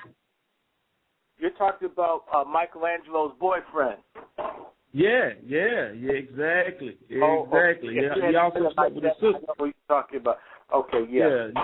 You can read about him in a book called Triptych Poisoners, I believe. I may be misquoting that book, but this guy, he was a very wicked man. He was a homosexual, and he slept with his sister. I mean, actually they have a show. I don't know if it's still on TV, but they had a show on Showtime. It was like the number one show on Showtime. It's called the Borgias. And basically they were the original crime from the movie Borgia. The Borgia. Yeah, Borgia. Yeah. Okay. Cesar Borgia, that is the image they put up to be the quote unquote Jesus Christ, and so we have posters and things of that nature exposing it. We get the same reaction when you go up there, because I had a brother that's elder in the church, and he had a friend that was praying to that. He was Catholic, and he told him the truth about that image and that picture. And this guy couldn't believe. He said, when I close my eyes and I pray, I picture that guy. And you telling me this dude was a homosexual? It's like, yeah, that's not Jesus. That's not Christ. So, and it's deep because the Bible tells you not to have false images, right? Absolutely. And almost every black church I go into, they got that fake Jesus up there, who's getting his knees dirty for Michelangelo. And they wonder why people, something's missing when you go to church. In particular, to teach that Jesus is white and the Israelites are white and righteousness is white, and then you're getting hell from these people, that has to create a lot of confusion. Why are God's people so mean? And maybe I don't like God too much. Yeah. And I think a lot of folks love God, but they can't stand his fake friends. Well, and that's a sad part, and that's another issue. That's another thing that we try to tackle, because a lot of our people are not accepting Christ because they believe, they won't read the Bible because the Bible is, quote, a white man's book, because of all the imagery and all the hypocrisy that they see in the churches. And the truth of the matter is that, like when we talk about the Ten Commandments, let's deal with something simple and basic as the Ten Commandments. Almost every church in America, and probably even in Africa, will tell you that they believe in the Ten Commandments. But I think the average church may follow maybe 7 of the 10 Commandments. First of all, they have images, so that that's one commandment down. They don't keep the Sabbath. That's another commandment. And then bearing false witness. They with all the whole. I mean, it's we can go down a list, down and down. So I mean, if you keep going, they may be doing, like I said, 6 or 7 commandments tops, and this is the core of the scriptures, 10 commandments. So, and these are the things that's separating us as a people from our power, from the Most High God. And this is the underlying, this is the overall message that we're trying to get out and bring our people to the truth. And until we, as a whole, come back to the law, statutes, commandments that the Most High gave us on the mountain that He gave to Moses, then we're going to continue to suffer the curses that were written of in Deuteronomy, the 28th chapter. And so, a lot, like I said, we have a lot of material that I'm definitely going to be emailing you and keeping you in the loop with, and I definitely want to get some more material from you. Before we go back to the phone lines, I wanted to ask you, can you recommend some books and different things, different sources of where you get a lot of your information, or the books that maybe have been profound and given a lot of understanding and shed light on a lot of situations, some must-have books? Oh, my. I was saying to one of the brothers, I have a lot of things in storage, and so I can't see everything, but I'm going to pick one or two of these that would be worthwhile right at this moment. Let me grab one of them. I was just looking at it. That would be very helpful for people to take a look at. It's Judaism's Strange Gods by Michael Hoffman. Now let me read the back of it so you'll understand. And this isn't for people to stop being Hebrews, but this is one of these things that folks need to show to other folks who don't get it when you talk to them. It says, Judaism's Strange Gods, Christian scholar Michael Hoffman documents his provocative thesis that Judaism is not the religion of the Old Testament, but the newly formalized belief system of the Pharisees, which arose in Babylon with the commitment of the formerly oral tradition of elders into writing, and the wake of the crucifixion of Israel's Messiah and the destruction of the temple. Basing his findings on authoritative Judaic sources, Hoffman demonstrates that Judaism is a man-made religion of tradition and superstition, which represents the institutionalized nullification of biblical law and doctrine. How do you like that? Liberating the reader from the accumulated shackles of decades of misinformation, this book shows that Judaism's God is not the God of Israel, but the strange gods of the Talmud and the Kabbalah, and the racial self-worship they inculcate. Okay. Actually, and that's what's the author name again on that book? Hoffman, Michael Hoffman. Michael Hoffman. Because we actually there's a book by Arthur Koestler, The 13th Tribe. There's also another book. Yeah, he talked about the Khazars. Yeah. What's the Illuminati 2? And he actually exposes the fact that the same thing, that the Jewish God is Baal. The same God that they were worshiping, the calf that they constructed at the base of the mountain while Moses was up on the mountain, and the children of Israel constructed the golden calf that they were worshiping back in Egypt. That God goes all the way back to Babylonian, and so I that's another confirmation. But we've been exposing these things. So what else you got? Well, I don't have lots of books in front of me. That's one of the things. I have moved and packed up, and so I don't have all of my books around for me to see anything that strikes me to share. What I would recommend, what I'd strongly recommend, here's one of them, but these aren't necessarily theological books. That kind of thing I have packed. So I had no idea you'd ask me anything like this, and it's not the kind of thing that I would necessarily have, because I have stuff packed up, all over the place. But what I'd strongly recommend I strongly recommend, and some of the things that I have is hard to get. It would be better for you to ask me directly what it is, because I start thinking about books. I don't have just a few, and I have like lots and lots and lots. So I almost need you to to tell me what it is that you want to get versus telling me that will be confusing. Brother Rod, this is Brother Gabar in the studio. Doctor and brother, also, can you tell us some of your books that you have written? Because I'm interested in also purchasing some of your books and maybe websites.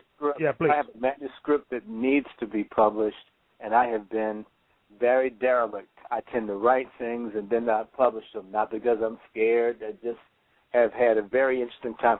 I have a thesis of my dissertation. It's on William Shepard. It's about 600 pages, and folk have been on me to crank it out this year. I've written other things, but have not really published them, or I write pieces, but not a lot of anything extensively. That is, pray for me. Maybe I'll hook up with some people that motivate me, so I'll put it down versus reading it, thinking it, knowing it. So I'm guilty of not having put out anything other than my dissertation. I did a thesis for Harvard years ago, and I didn't publish it, and I did one for the University of Virginia. So I've got 3 equivalents of books that are manuscripts and other things, just have not done what I should be doing. So I'm guilty of that. I'm an honest person. Well, brother, you have an organization. We're going to put fire under your skirt and motivate you to put, publish those books, brothers. And because there is so many books out there that is teaching lies and pacifying the truth. You have to come in with fire, and what we heard so far tonight is powerful. And so, yes, and please, when you do decide to publish, and I hope you do, please come back and let us know and promote that book in the show, and I'll be the first one in line buying that book. So, please, you have a plethora of history. You're a walking, talking encyclopedia, and sometimes we need to put this in a book to remind our people where we came from, to clear, give us understanding where we're going. Now I have another answer. I had mentioned a book to y'all the other day, Sexual Sabotage by Reisman.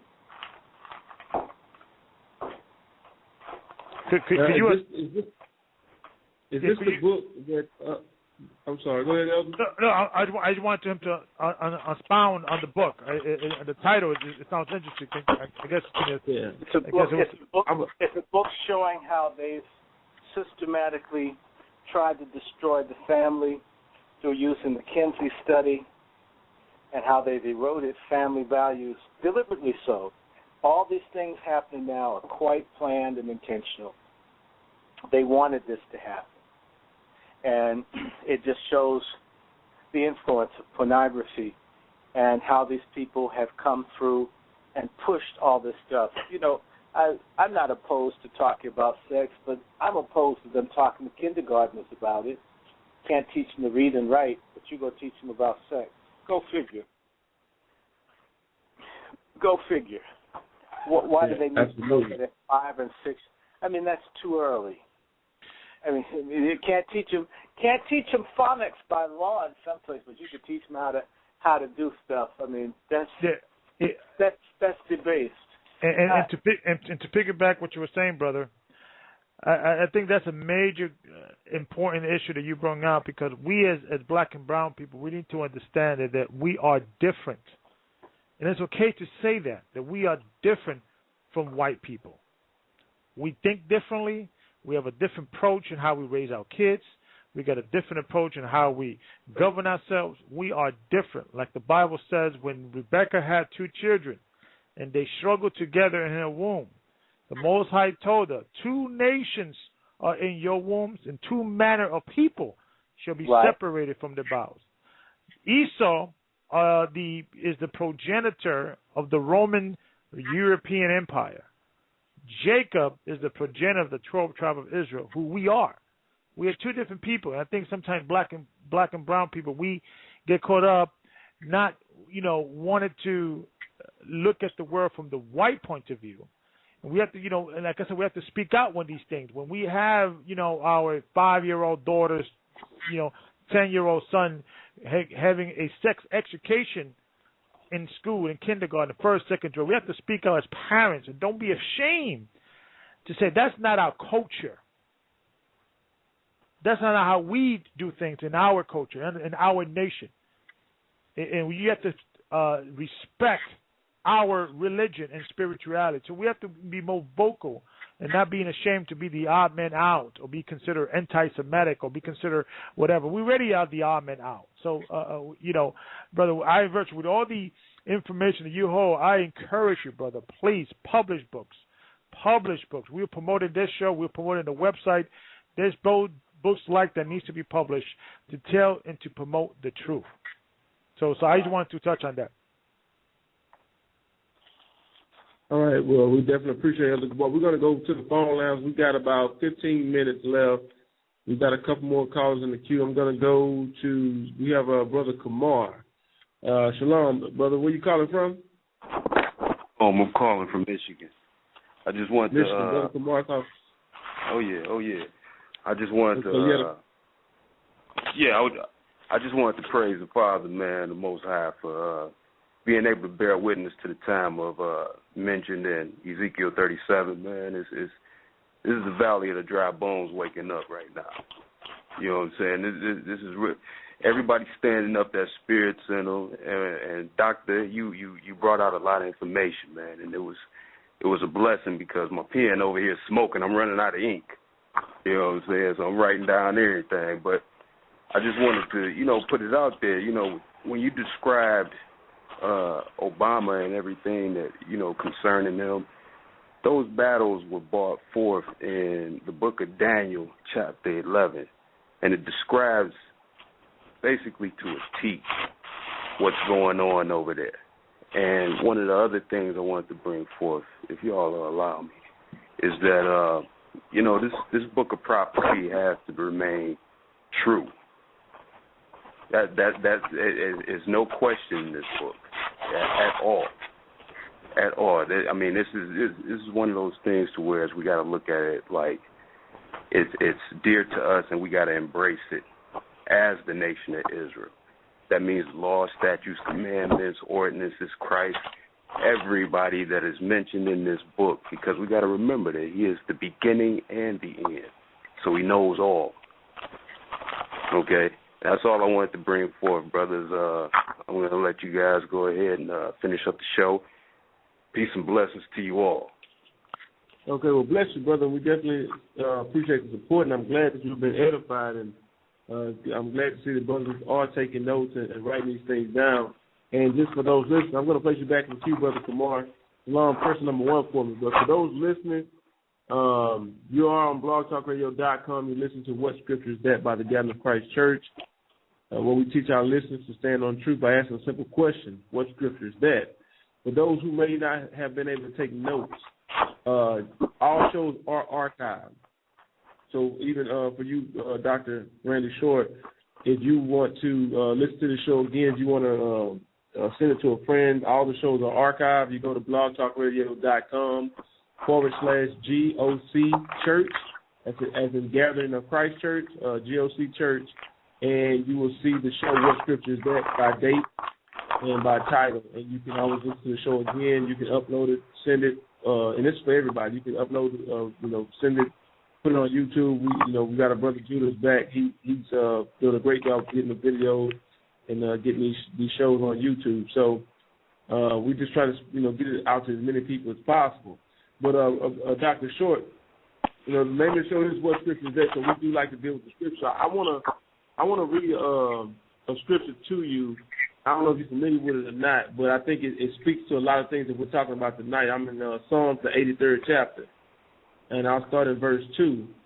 And it says, Psalms chapter 83, verse 2, "For lo, thine enemies make a tumult, and they that hate thee have lifted up the head. They have taken crafty counsel against thy people, and consulted against thy hidden ones. They have said, Come, and let us cut them off from being a nation, that the name of Israel may be no more in remembrance. For they have consulted together with one consent, they are confederate against thee. Okay, and then it goes on to name all these nations that are confederate against the children of Israel. It says the tabernacles of Edom and the Ishmaelites and of Moab and the Hagarenes, Nabal and Ammon and Amalek, the Philistines, with the inhabitants of Tyre, Asher, also is joined with them. They have hoping the children of Lot. So it goes to the Midianites, it goes on and on, but you see that, and when you start to research these people and find out who they are today, because these people didn't just disappear and just fade out. There's somewhere that they changed their names and their identity, but nonetheless, the Bible says that all these nations came together and conspired against the children of Israel. And this is going back to what I was saying earlier. They know our history. They know our heritage. They know the position that we were in when we had the power of our God on our side. And they know what it's going to take to keep themselves in a particular position. But we also know that according to the prophecies of the Bible, that the Gentiles, have a time. When you go to Romans, the 11th chapter, and Paul tells you that, things are going to be a certain way until the time of Gentiles be fulfilled. And I believe that we are on the, we're at the end of the reign of Esau and and the beginning of the reign of Jacob. So I just want to, put that scripture out there and maybe get some feedback from you on that if you have any understanding on those scriptures. It's important for me to learn something too. So you read the Psalms and the 27th and the 23rd and the 50th, and sometimes you may not pay attention to one like you should, which is why it's always important to talk to people who are looking for truth, who may feel or touch something for a particular reason that often becomes something quite helpful to me. So I want to look at that, but I've always thought about the story of Edom and the story of his struggle of Esau and Jacob. And what I thought was very interesting, if you recall, most people don't know, and I always wondered about it, that when Jacob fled from his parents' house to get away from Esau, that he worked for 14 years to have to avoid being ripped off by his uncle Laban. Most people don't know Laban means white. And I always thought that was interesting, that it was his uncle who was named White, who was always trying to rip him off and cheat him and treat him like a slave, even though he's supposed to treat him right, he didn't. And right. So that's sort of what, not that it means anything, but I thought it was interesting, the person that have you work for him and they'd rip you off.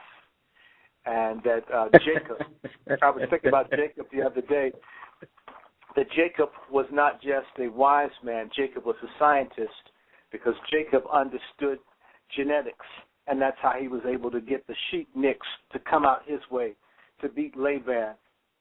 And so I've always thought Jacob as a very, very wise person who understood science, understood psychology, understood, and more importantly about Jacob, because I was thinking about him the other day, is that Jacob was able to get by most of the time until he had to wrestle with the angel for his blessing.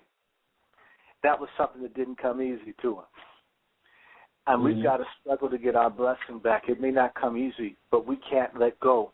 When the blessing comes, when the wisdom, the knowledge, the word of liberation comes, even if you have to struggle with it in your mind, don't let go of it until it blesses you, even if it comes at some cost to learning the truth. It's better to learn the truth and even endure some suffering or some difficulty than to walk in convenience and never get your healing, liberation, or revelation.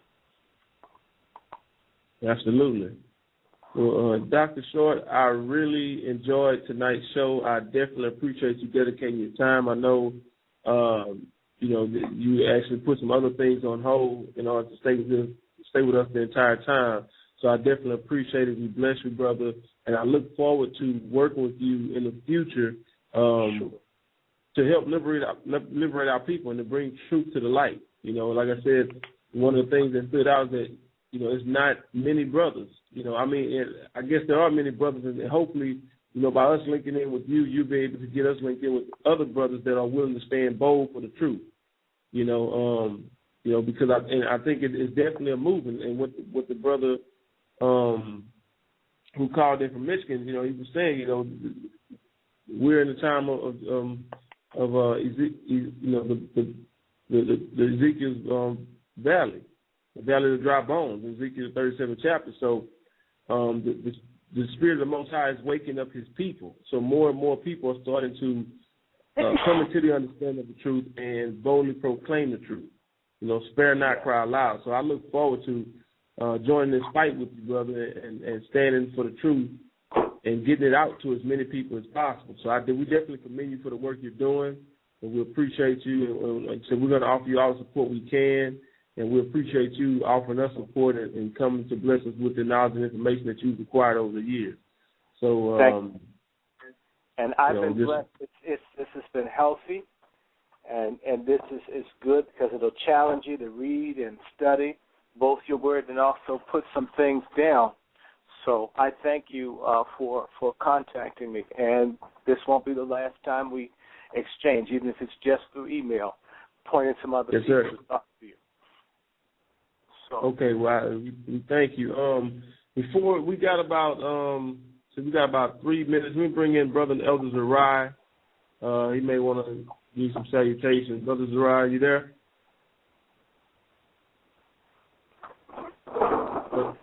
Hey, Rawchaa, you there? Me? Yeah, I hear you now. Okay. Yeah. Brother Rawchaa, you there? Okay, I think you may have lost. Hello? Hello? Yeah.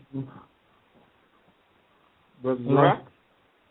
Yeah, I'm having problems. This mic going in and out. Okay, yeah. I was bringing you in if you wanted to just have a final word for Brother Dr. Randy Short.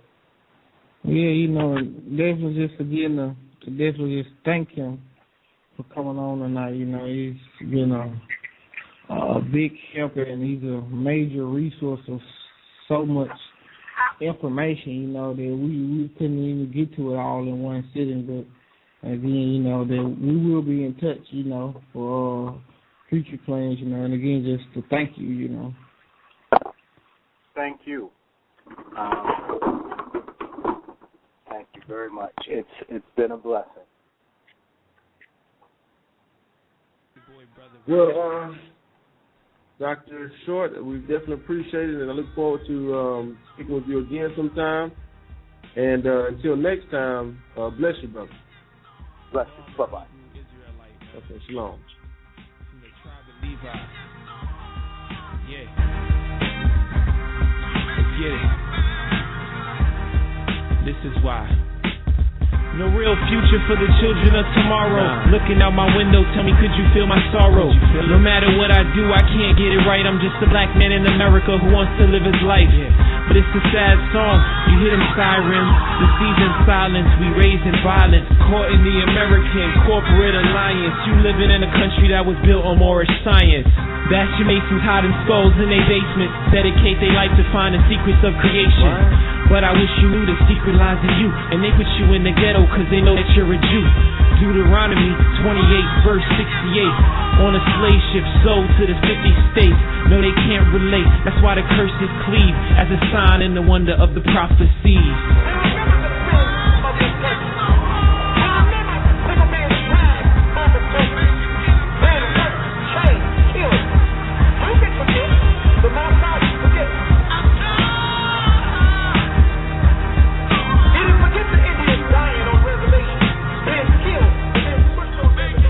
Cause the devil dug a hole and he wanna push you in. They got you living for the lotto that you never gonna win. Got you dreaming of some money that you never gonna spend. Cause you got the wrong intentions and your heart is full of sin. Cause you living for the Lexus and the necklace that you honor. Living life with no direction, living reckless on the corner. We moved to disrespecting, not protecting our daughters. Cause they push it in their message ever since that you was brought up. Don't be deceived by the synagogue of Satan, spoken of in chapter 3 verse 9 of Revelation. Hear the trumpet, the sound of the Lord, prepare for war, cause the city will be taken by the sword. I know we're poor, but we're richer than the pharaoh. Clothed like the lilies, getting fed like the sparrows. These words spoken almost sharper than the arrow, cutting through the spirit than the bone and the marrow. How much she has glorified herself and lived the living? How much America has glorified herself that she has lived the viciously? We're living on the richest country in the earth. This country was built on Satanism, Masonry, witchcraft, capitalistic society, bankers. The Lord's judgment is coming here. This place right here is Babylon the Great. Why you trying to make it in the land full of lies, ready demons in disguise trying to rule over our lives? Our flesh is poor, but our spirit is rich. While they try to steal our soul with the hidden kill switch. Don't be surprised, cause it just gets worse. Revelation 13 in the 13th verse sticks the mark of the beast implemented on a chip with the number 600, 3 and 6. And there shall be earthquakes in diverse places, prophesied in Matthew 24 where his face is. Rumors of wars and you don't know the cause. It's just a lame excuse to bring the martial laws. The Most High is leaving just a remnant. Our heritage is taken and our prophethood suspended. 144K is the number that's intended, cause the Jewish Europeans are the only ones pretending. Man, forget them. This is Brother Yair.